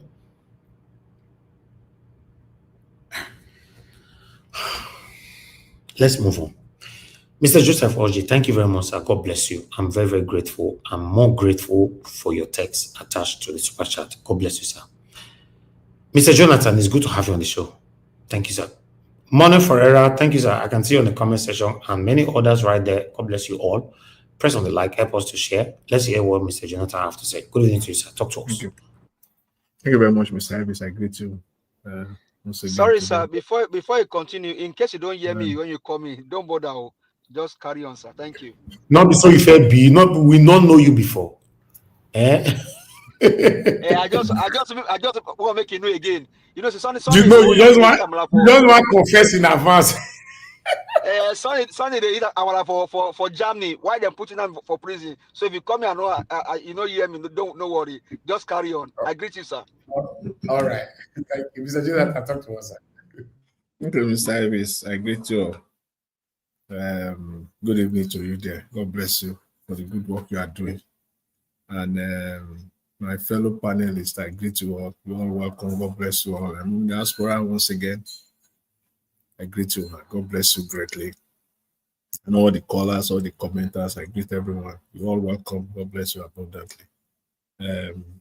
You know, yesterday, yesterday I didn't know that you be on. I waited, and then we wait for you, tired, and you not come. Oh, I got into. Then I waited. I said, Nigeria Watch is not coming out today. So I enter into a meeting. So by the time I'm back, the program was you are out. So but I waited yesterday. But that's yeah. In fact, we need Oga CM as well to come and talk on the Oga CM need to come and talk on this tax thing as well, because I want to hear from all of you concerning this tax thing. Thank you, sir. Yeah. Let me quickly start from where Mama Icho, where she started and where she ended on this bandits peace accord, which is now the order of the day. Remember, this is not the first time. This has been going on for some time. Remember also, just few days ago, El-Rufai, a former governor of Kaduna State, he came out, they say openly, and without missing words, he said they are paying ransom to bandits. That's one part of it. They all came out to dislodge and to debunk and to discredit that statement. Whichever way they take it, however they try, the fact remains. This is the system. This is the way they have decided to be handling insecurity in Nigeria. Just this past July, this same governor that was saying that El-Rufai, was lying. He paid one bandit, the Kaduna State government. Kaduna State government.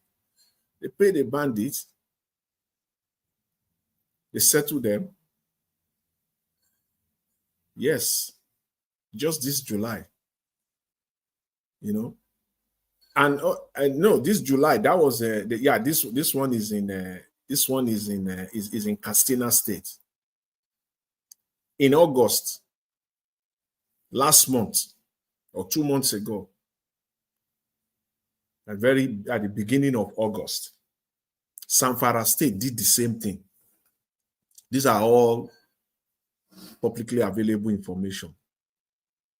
Zamfara State also entered into a peace accord with one Bello Tonji. Bello Tonji is another criminal terrorist. Has committed a lot of crimes. They enter into peace accord with him because they are unable to defeat these terrorists. They are unable to handle insecurity in Nigeria. They can't handle it militarily.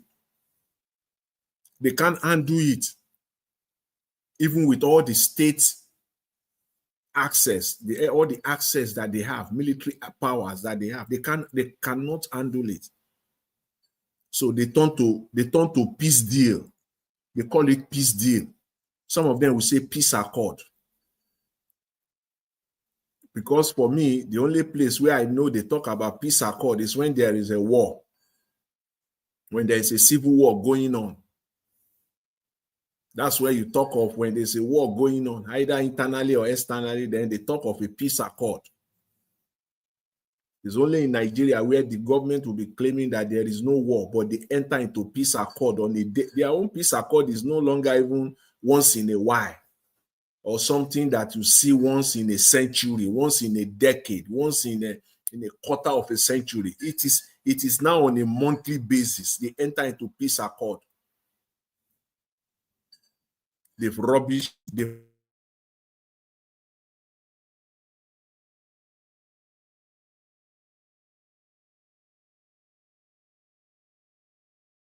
Mr. Jonathan, you muted yourself. What's sorry. happening? Can you hear me now?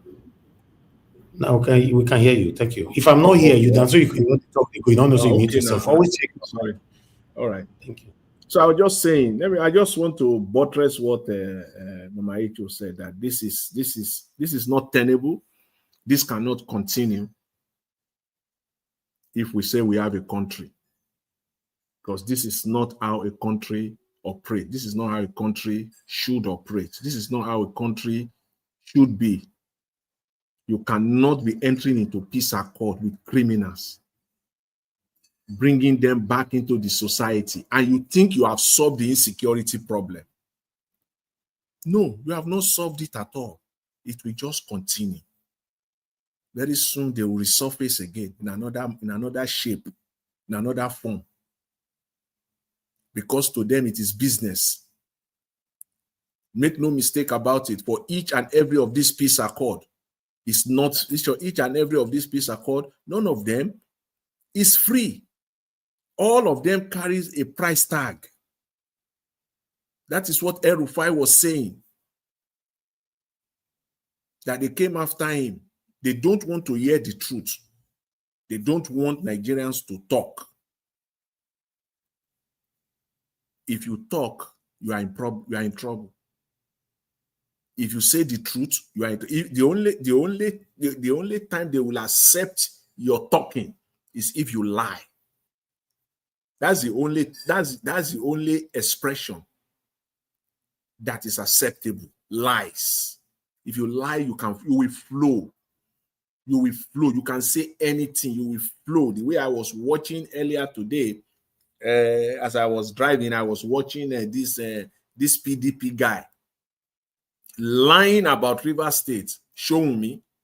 I don't know his business with River State. He was just in that interview. He had an interview on Channels TV earlier today. He was just lying, and he called himself a PDP man.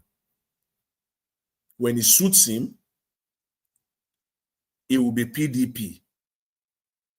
But when he still want to use PDP as a conduit, he will say it's PDP. If not, he is on the side of Tinubu. If it does not suit him, he's backing Tinubu. That is what brings me to this River State matter. I think Mr. Alabo have said it all. But again, that's another indication that we're just this way. It's a country of deception, as I've always said. It's a country of lies. The entire, event that has been unfolding from River State in the last 4, 5, 6 months is a testament to the fact that we don't have a country. Mr. Alabo said that democracy has been destroyed in River State. No, not just democracy has been destroyed in Nigeria. not just Rivers State. There is nothing, we don't have democracy. Look at the brazen manner at which they operate in Rivers State, at which the whole event that happens in just sit down, take a deep breath, and just look at that scenario, how it all played out till today, and tell me if we have a system or we have a government in Nigeria. There is no way. Unless you are just pandering to the system because of what we get, what we gain from them. There is no, you can't, there is no, just look at the event at the state level, at the judiciary level, at the federal government level. Just take a step, just look at each of them. It is sad. It is so sad. So sad what is unfolding. And then the same governor, he will start coming out now in the next few days and call himself a governor. So laughable. If he has anything called decency, Fubara, if you have any iota of decency in you, you don't come back as a governor, because you are a broom, the broom that is used to sweep the floor. We have as more value than you.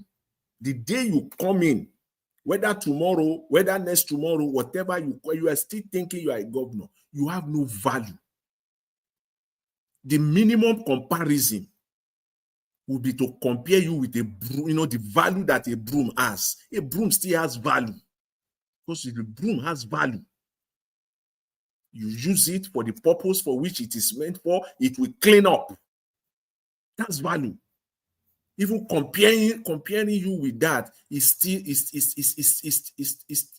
taking it too far. It's still glorifying you in one way or the other. Anything short of a broom is the comparison, something that has no value. If you can think of anything that has no value, many things, we all can come up with many. Faceless, or even with face, but has no value. That is in Fubara. Absolutely no value. You have been rendered valueless. You have no value of any kind. So what are you coming to do? To do what? To come and fight? You want to come and fight? Okay, let me hold my breath. Perhaps that's just what you want to come and do.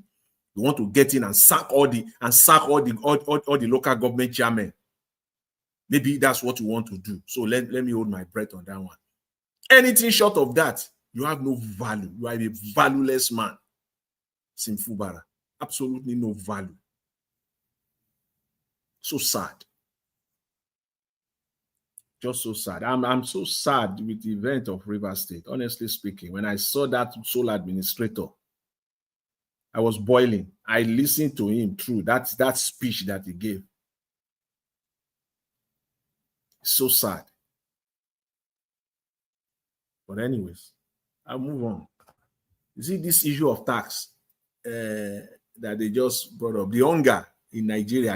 This section of my talk, I will round up there, because unfortunately, it's not going to be palatable. But I will say it anyways, because that is just the truth. They can hide it, they can spin it, but the truth remains the truth. It's not going to be palatable. All the people that are talking, you see some people talking, even brilliant economists, because Nigeria, they don't want to talk. They are hiding. They don't want to really be expressive. Even all those people that I have respect for. When it comes to the issue of money, when it comes to the issue of economy, they can't even talk expressly in Nigeria. They can't talk.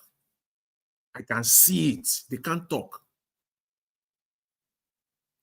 There is nowhere in the world, no country in the world. See, today, I wanted to, I knew, but I wanted to be sure. I wanted to be sure. I had to go on a search. Anywhere in the world, a country, in one single year,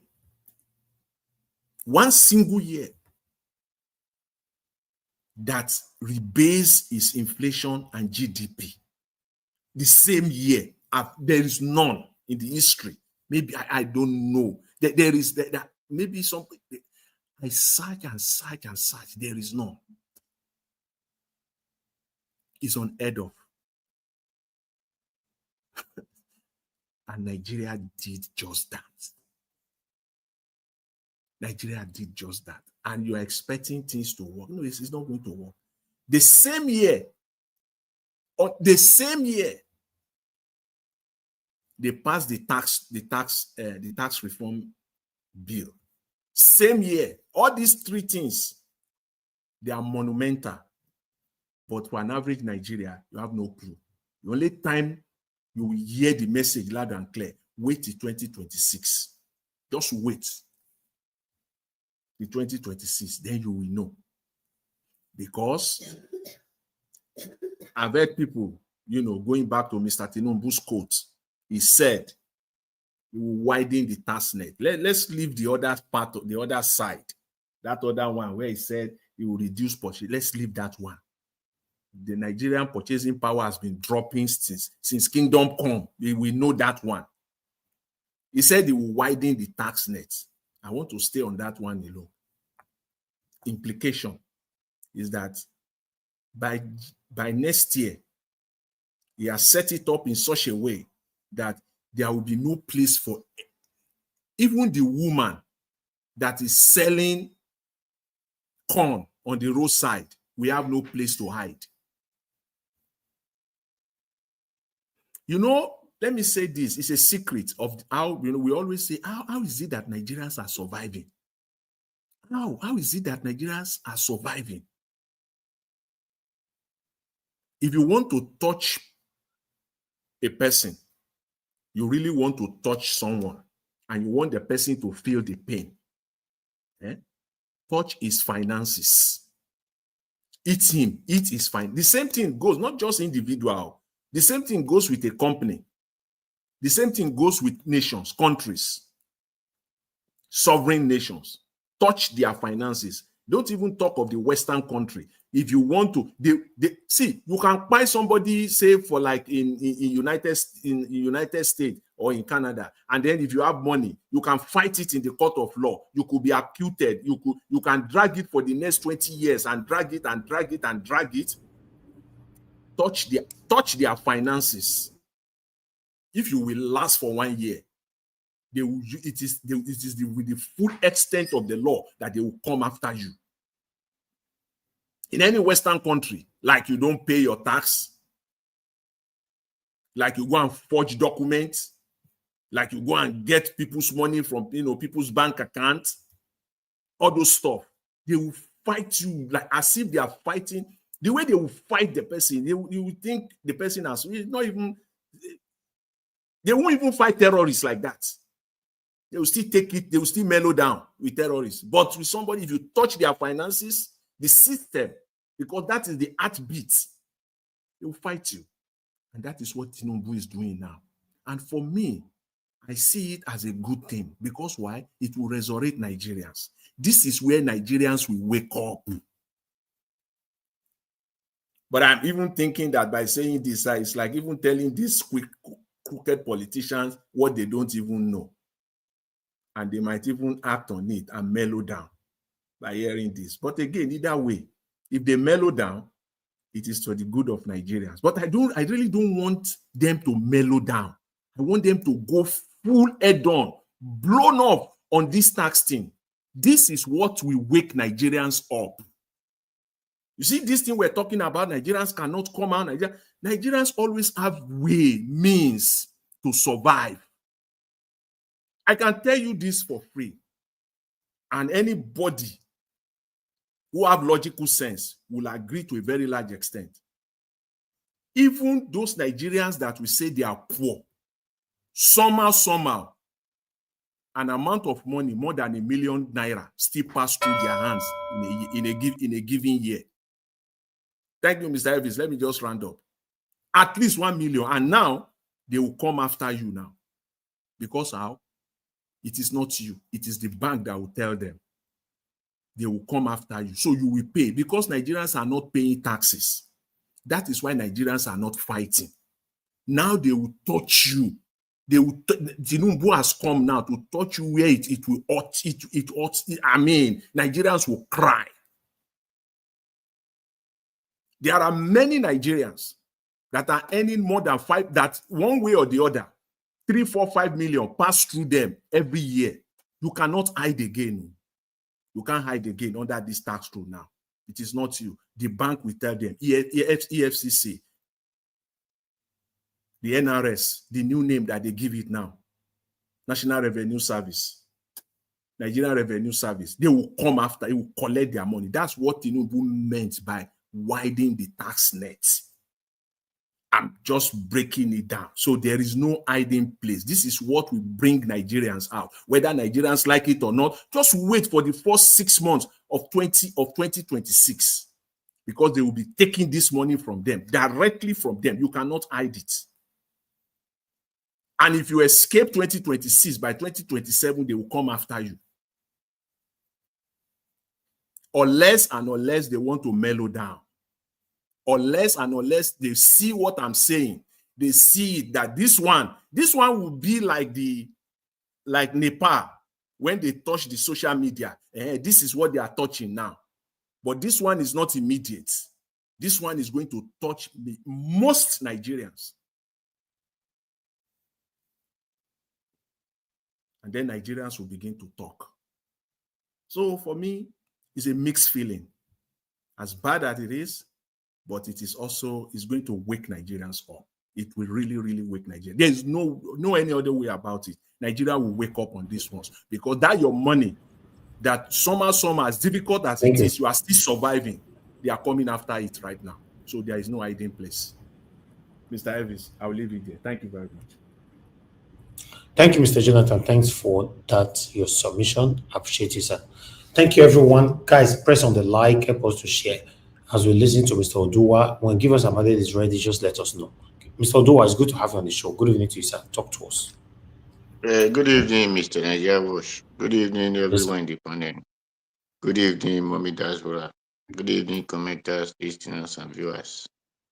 Well, I heard what I heard, whether the topic of the state of Nigeria. Anyway, according to what I heard, that the pardon bandit, they could not combat them. No, please, we should be putting things the way it is. The other day, I let us know that these certain people, because when we are saying Nigeria, we should be saying it the way it is. The certain people doesn't know what they want. The northern people know what they want. That is where, when it comes to entering of the soldier recruitment, they will pack all of them, all the people from the north, inside the soldier. If it comes to police, they will pack them. They will not come to your state. Why would Kanu provide 60 policemen? Then your state will be bringing 19. Is Kanu State 3 states? Is it not the same one state like your state? Why would, when you come to a soldier, Kanu can bring 120, while your state is bringing 55 or 7? So we should understand that the certain people doesn't know what they want. And that is why the one that are now bandits, terrorists, whatever you call them, that are the head of the soldiers, when they now recruit that 15 or that 5 of that 9 of your people, they will send them to Sabisa, whatever you call the forest. Then they will send their soldier boys to go and destroy them there. Then they will tell you it is bandits. No, is it not a soldier who said these Boko Haram people will become the president of your country? And the person, that general, they call it, I think, better General Musa, for the person to tell you a bandit will become a president in your country, and he's a high rank military man, and those are the one who will tell your brother from the south to go and fight the Boko Haram. The person is telling you that he will come and be your president. So we should say things the way it is. That the certain people doesn't know what they want. The certain people should be saying, whether you are a soldier, you are a police, you are whatever, you should be saying Nigeria should divide now, or this is how you have to punish these people. It is very simple. I'm saying it clearly. If I were to be a military, if I go for this recruit, if you send me to note, I will tell you no. I enter to defend my people, so I have to defend the people of the South. Those things is in your note, and the people that are killing you came from note. So by the time they finish your people, then when the certain people can come and help you and see if this thing will be happening. So your government is doing them, state governor, whatever. No, it is their people. They are using them. It is the people that they are using. Because if they can carry the person they say do Yahoo in my state, who did not have any problem with them, they said the fraud person from whatever country, this, that. But they will bring it and show the person face. They will put him in the prison. They will seize all his property. Then the one who take whatever you might put it, because I'm following some instructions, then chase the whole community, destroy, delete as many he want to delete. He Lego them. He made the community a farmland. Then you say that the state government could not fight. No, they could not fight, because they are the one using them. It's their boy. They are their boys. So we should all be saying, if the person that thief goat in my place, why are they not pardoning the person that thief goat in my place? That one that come from the south. So the certain people doesn't know what they want. We should not be saying Nigerians, and we should not be saying Nigeria government could not able to defeat them. No, these are the people that the northern leaders are using to destabilize the country. So that is why they are pardoning them. So that is just the truth. Okay, for Buhari to say that insecurity of the north, it did not say insecurity of the Nigeria, insecurity of the north, but he don't have not Buhari, Tinubu, to say insecurity of the north. He don't have anything to say over that. Is it not different from the country? But you don't have anything to say over that. For Buhari, the dead Buhari that we enter from fire to fire, who said that a fight against Boko Haram is a fight against the north? Do we people think that they don't know what they are doing? They know what they are doing. It is the certain people don't know what they are doing. It is the duty of the certain people to say, either you punish these people like this, or the country departed. But because of our mumu from the south, we will be shouting one Nigeria. Is there anything that makes us one Nigeria? They tell you your people, some state have Sharia law. Sharia law on which direction? From where? Then the money that come from my place will be feeding the Sharia law. What you said, it is taboo in your place. The money that come from my place, the money that come from the taboo, you will be eating it. Is that not deceitful? So we should say things the way it is. The certain people wake up, until they wake up from their useless sleep, which they claim they are too educated, they are too wise, they are too civilized, they are too humanist, they are too, until they wake up from all those stupidity. The country will never settle. Thank you, Mr. Najawash. Thank you very much. Okie dokie, Mr. Oduwa, thank you very much. I appreciate you. Thank you. Okay, I'd like us to go around now so that we can have a final submission. Let me come to Mr. Alabo. Mr. Alabo, if you are there, your final submission starts now 2 minutes. We're already 3 hours. Mr. Alabo, you're not there. Mama, Are they with you? Mama, okay, thank you, sir. Go ahead, 2 minutes, sir. Okay, my brother. Mr. Oduwa, that stuff you are saying, that is a very good one. I commend you for that. If we can decentralize that way we are talking about giving the state police at least every region to tackle security issue, Nigeria will move forward because I remember when General Alinye Jereka was bombing the whole Borno state. Shetima said he's killing their people and target different thing, and that was how Goodluck Jonathan removed General Alinye Jereka. So all these things happening, if they are the one facing themselves, and the governors will do the right thing. But because they will pack people, if you know how our riverine area, how it is, you wonder yourself, they bring northern navies. Then the people from the south, they transfer them to there. All of them come to Niger Delta to make money. That is what is happening. Then other people are dying in their own war, which they manufacture by themselves. It's not fair. And Nigeria is not really fair to the south, but I don't like talking about the south and north. They are not really fair. They just designed the country for just one region. I don't know why it's being done that way. And they see themselves as the majority. They see themselves that whatever thing they decide, that is the only thing that will stand. It is not good for us. If we want to unite and we want Nigeria to move forward, that is why one man was saying that Nigeria is beyond repair. The only thing Nigeria needs is to overhaul it. Scatter everything, and let's start from beginning, from scratch. Thank We'll you. have a conversation on. Okay, my 2 minutes don't Thank you. finish. Okay, thank you, sir. Y- Thank you, sir. Thank you. Okay, thank you, sir. Mama Ishu, are you there? Thank you, Mr. Alabo. God bless you, sir. Okay, you are not there. Oga Jonathan, please, your 2 minutes, sir. Okay. Oga Jonathan, you are not there. Yeah, I'm here. Can you I hear can me? hear you. Okay. Yes, sir. Yeah, let me quickly say this. I heard you also in your presentation earlier. I talked about ghost workers. You know, Yes. that part of the corruption regime in Nigeria has been going on. That one is even since the 70s. They've been doing that.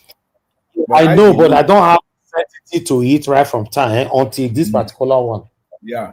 But the thing is that at some point in time they claim that they have some governors will come out and say, if they want to put up some face that they are fighting corruption, some of these governors will come out and say, oh, they have succeeded in destroying the ghost workers list. They have stopped ghost workers. They are no longer paying ghost workers.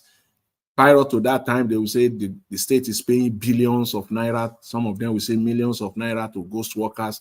But at the end of the day, even those states that at one time or the other, came out to do this, you will not see the impact of that money that was saved. Just the same way like this subsidy. You won't see it. The governor will just, yes, if at all, it will save those money, stop the ghost, the what do they call it, the ghost workers regime in the state, but he will corner that savings to himself. The impact of that savings will not be felt in that state, in the society or in the communities, the local government areas, the core rural areas. We won't see it. They'll just corner the money. So for me, I always believe, even till today, I know that ghost workers is still going on, especially at the federal level, the Civil Service Commission. That thing is a behemoth. That thing is one of the, when you say you want to stop corruption, when they say they want to stop corruption in Nigeria, that's one of the areas, the key areas of corruption. We're talking of, in Nigeria of today now, you'll be talking of billions of naira that goes at the federal level, the Federal Civil Service Commission. And all these things are being perpetrated right from the office of the secretary to the federal government. So for me, I don't believe it is the people. If the government really, really want to do it, it is the government that will stop it. It's as simple as that. It's government that will stop it. They will fight it and stop it once and for all. This ghost workers thing has been on for a long time, and a lot of Mr. money. Jonathan, Yeah. Mr. Jonathan, Yeah. any governor that comes in, sorry, Mr. Najawash, and said he discovered ghost worker, is removing the one the previous governor was using to start his own people. That is the only thing that happened. Go and fact check what I'm telling you. All the local government chairmen that enter River State today now, they are going to remove the ones that the previous one put and begin to put new list of the people they want now. That is what is happening. Go and fact check, take it to the bank. You know how you will know that there are ghost workers in Nigeria still today. Take any of the state. Let me just take two states, Lagos and Edo State. Edo State we say today, Edo State we say they are employing 45,000. I think there was a number Obaseki threw out. Said Edo State is employing about 70,000 people. That's a pure lie. If 70,000, do you know what 70,000 is? If 70,000 people are employed, truly employed by the state, you won't be talking of the kind of unemployment you are seeing in that state. Then come to Lagos State. Lagos State will be telling you that they're employing like over 200,000 people. That is look on all the state, look at their numbers. Okay, you say you are employing 70,000 people in one state. 70,000, just look at it. We see that it doesn't make sense. You are employing 70,000 people. You are paying 70,000 naira. Do the math. 70,000 times 75,000 naira. How much is your allocation? How much are you getting? They have taken Nigerians for a ride. It doesn't add up because you are telling us that you're already paying about 4 billion. They are about to 5 billion every month as for salary. How much is your federal allocation coming in every month? So they just put these numbers there. Start from the governor's office, the secretary to the government. That's where the whole structure of this corruption starts from there. There's no, I don't believe, unless I see a well empirical number, statistic, well proven, I don't think there is any state in Nigeria that employ up to 100,000 people. There is no state. Many states don't even employ up to 25,000. Don't you know what 25,000 people is? 80,000. 80,000 people will fill a whole stadium, the whole Abuja stadium. 80,000 people, and the state is saying that is the number of people they are employing. They are paying them salary every month. How much are you getting from Abuja? It doesn't add up. We're just sleeping in that country. They have taken Nigerians for granted for so long. That is why they will be so blunt and say Nigerians are daft. How? There is no state. Go to Zamfara now. You could be claiming that Zamfara has 30,000 people. You go to all those mushroom. I call them mushroom states because if you go there, there's no development of any kind. They are mushroom states. They just collect money every on the 26th, 27th of the month. And before 20, if you are part of the sharing group, if you land there on the 28th, you have to wait for next month. The money is gone. They are already waiting since on the 23rd, 24th. All of them have landed. They are all waiting. Once the commissioner enter Abuja like this on the 25th, by 26th, the money is all gone. That's what they are doing. That's why I call them mushroom states. They are totally mushroom states. There is no development of any kind, and this government is saying that they have double. In fact, they came out at some point. They said they have triple the federal allocation, the FAC allocation to all these states, which means that some states are now collecting as much as 20 billion, and some of them are collecting as much as 25 billion. That's just the math. A state like Osun State is now collecting like almost about 15 billion on a monthly basis. And then the same state like Osun State will still come out and tell us that they employ 40,000 people. How? It doesn't add up. It's all ghost workers. That's where they govern this governor. When they get that 15 billion, 5 billion. Can you imagine a man pocketing 5 billion on a monthly basis? 5 billion on a monthly basis. If that is if that is not 110, that is like 100 almost 60 billion, 60 billion every year. One man, his pocket. That's something within. That's what they get. Within that range. That's what they pocket, and you'll be there for 4 years. So that is why there is no development. See, 15 billion naira is a lot of money. 15 billion naira is a lot of money. If a state is getting 15 billion naira and they are really, really paying the true workers, not ghost workers.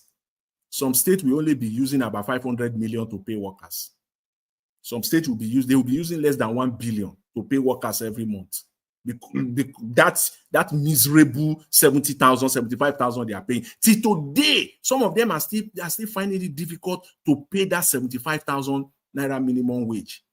Some of them are still paying 30,000, and they have doubled the allocation. Some of them are using less than 1 billion every month to pay salary, less than 1 billion naira to pay salaries every month. And then you are collecting 15 billion.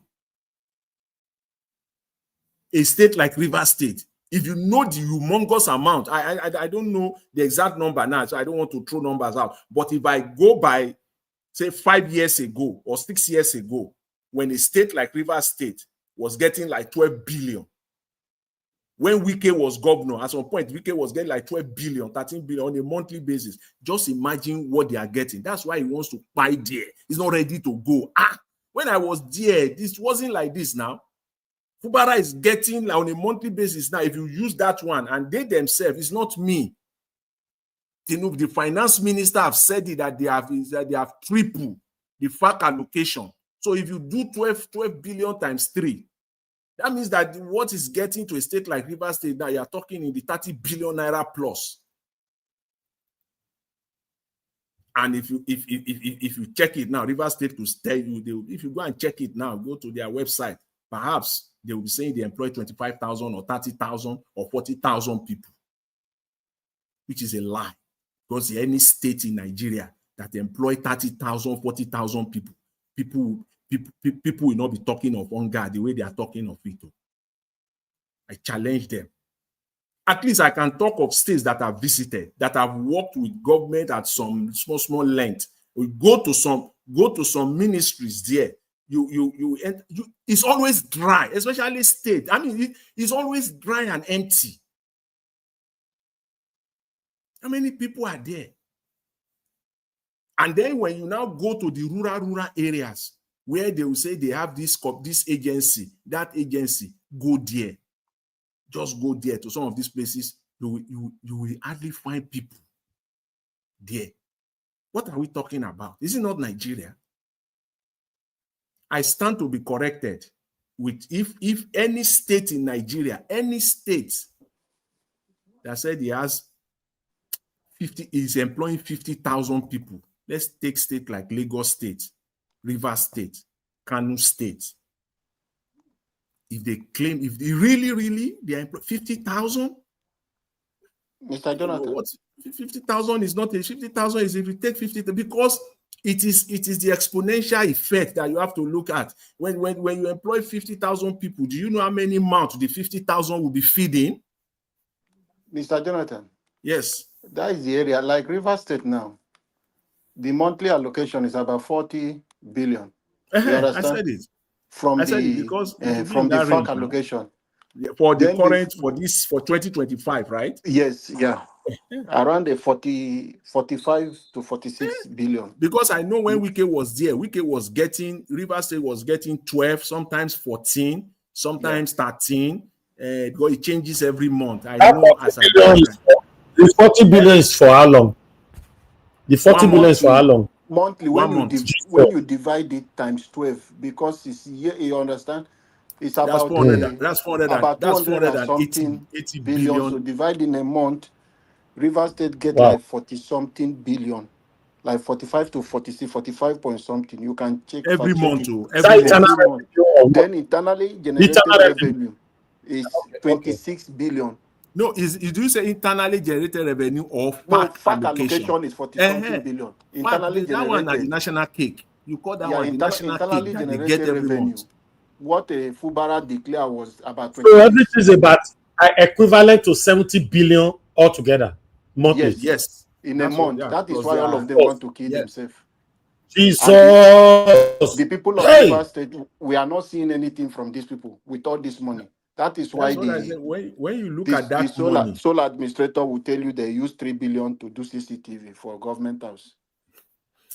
you don't know. See. In Nigeria, as bad as that naira still is, naira still have. If you take it to Nigeria, by the time you are talking of millions of naira, you get value. Those 200 million naira, 300 million naira, and you are paying them 75,000. Just do the math, the number of people. Some of these states are not using 500 million to pay salaries every month. Yes. Unless they have these workers in a cooler. Because all you need to do, if you want to, we are talking to the public. If you want to check it yourself, fact check it yourself, no problem. If you're anywhere in Nigeria, just your state where you are, tomorrow morning, it is they go to the secretariat, and those of them that doesn't have secretariat, go to the ministries yourself. 10 a.m. in the morning, when you believe workers will have been in, go from department to department. Of 10 a.m. Oga Jonathan, they talk something foul. Which Nigeria civil servant they resume work at a.m.? No, I mean, I mean, just to, because you want to do you just want to random, not to do If you random want to talk sampling. around from 10 up, and the ones who won't come will come that 10, 12 o'clock, 1 o'clock, they don't go.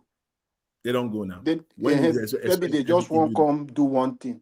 Majority of civil servants, especially in local government, neither state, they don't report to work. It just empower, it's just a name. This thing are just empowerment. They will just collect work. Sorry, None sir. of them. Can I say something, sir? Go ahead, sir. You know, during the election last year, if you all still remember, but before I go, let me just say I greet everyone. Thank you very much for allowing me, sir.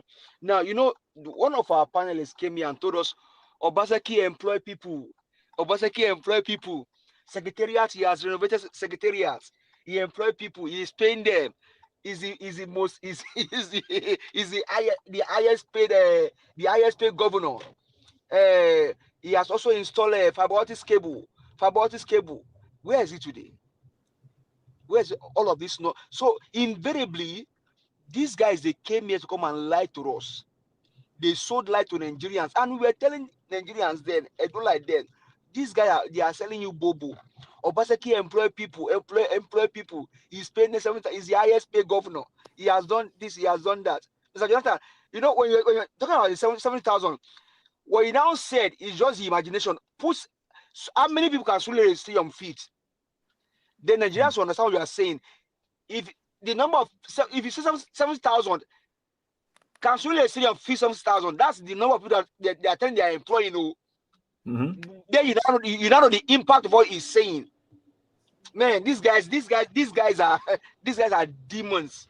Honestly, they should not be set. They should not be let go free. Now, the amount you mentioned about the fact, that is just fact. Oh, security vote is not there. Oh, security vote is different on is on its own is different entirely. Now add security vote on that money times Security the vote. 4 year. No. Give us a mandate. Not be a federal government. They give security vote now. Now state assembly go vote from that money. Give you governor. Now from that money then they take, but then they tell people how much then they take.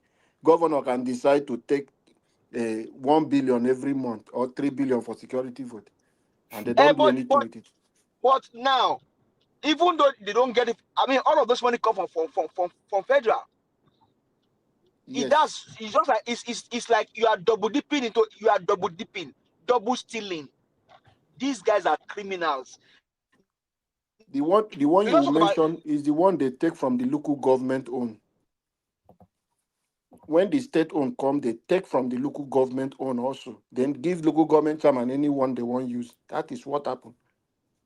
And the chairman himself, the chairman also will not use it and give the councillors that are close to the people also peanuts. And that's how it continues and it continues and it continues. And there's people are not feeling the impact of government. Government should be felt. The impact of government should be felt across board, from the councillor. It's just like here, you have your mayor, you have your rep, you have your senate, you can easily access these guys. But over there, what is going on? These guys are criminals. These guys are criminals. The amount of money they make is enough to transform a country. Is enough to transform a country. Mm-hmm. All right, let's round up. They say Okwe still employed. 1 minute. More round up. Yeah, they say Okwe will still employ about 266 some. Employ how many? 360. That's how they. 1,000 or is it 1,000 or is it 1,000? You know, 100. 100. All this was by audio employment. You know? We know. All right. I appreciate you all, my people. I think we should round up now. It's been a long day. I learned a lot from you all today. Mr. Jonathan, thank you, sir. Thank you, Mr. Alabo. Thank you, Mama Esho. Give us a mandate, Mr. Oduwa. I appreciate you all. I'd like us to round up right now, but let me appreciate Mr. Joseph Oji. Thank you, sir, for the super chat earlier on. Thanks for the wonderful text attached to it. I appreciate those of you that called in. Thank you very much. Black Panther called in, Tony Africa called in, and our Papa called in as well. Thank you. And everyone on the comment section, Mother of all Mommy Diaspora, thank you very much, Mommy. I appreciate you for all that you do. Thanks for always being there for us. Thank you, Abo Azi. I appreciate you, my brother. Thank you, Love Maduka. Thank you, Michael Renamaro and Bex Max, Abdul. God bless you all. Nat, I can see you as well. Thank you, my people. Thank you, Desi, Mona Ferrara, Madam Amen Bright, and many others. And God will bless you, my people. I'll see you guys again tomorrow. Fingers crossed. Let's continue from where we stop. Let's stand for what is right, regardless of what. Nobody's perfect, but just stand for what is right. If you want a better Nigeria, stand for what is right. Don't be part of these people who are looking for a way, to entice politicians and start collecting money from politicians in pretentiously wearing a mask that they are fighting for you in a lie. Check them properly. There are lots of them right now. Many of them, if you remove Tinubu for office where he did today, many of them, if you put them there, they will do worse than Tinubu. And what I want to make know be that. I appreciate every one of you, my people. Good night and bye for now.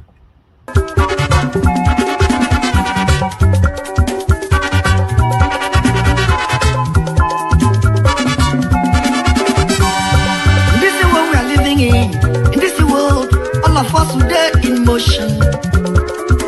Everybody there in motion. Moving to our various stations. As we there in motion, make we do good to ourselves, yo. Make we do good to our neighbor. Before we reach our station, every walk gets paid. Whether not do the work good, nobody work good. Every walk gets paid. Whether not do the work good, nobody work good. I make a fear my God. Whether not do the work good, nobody work good. I make a fear my maker. Whether not do the work good, nobody work good. Whoever will come and go and song, organize.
fear my maker.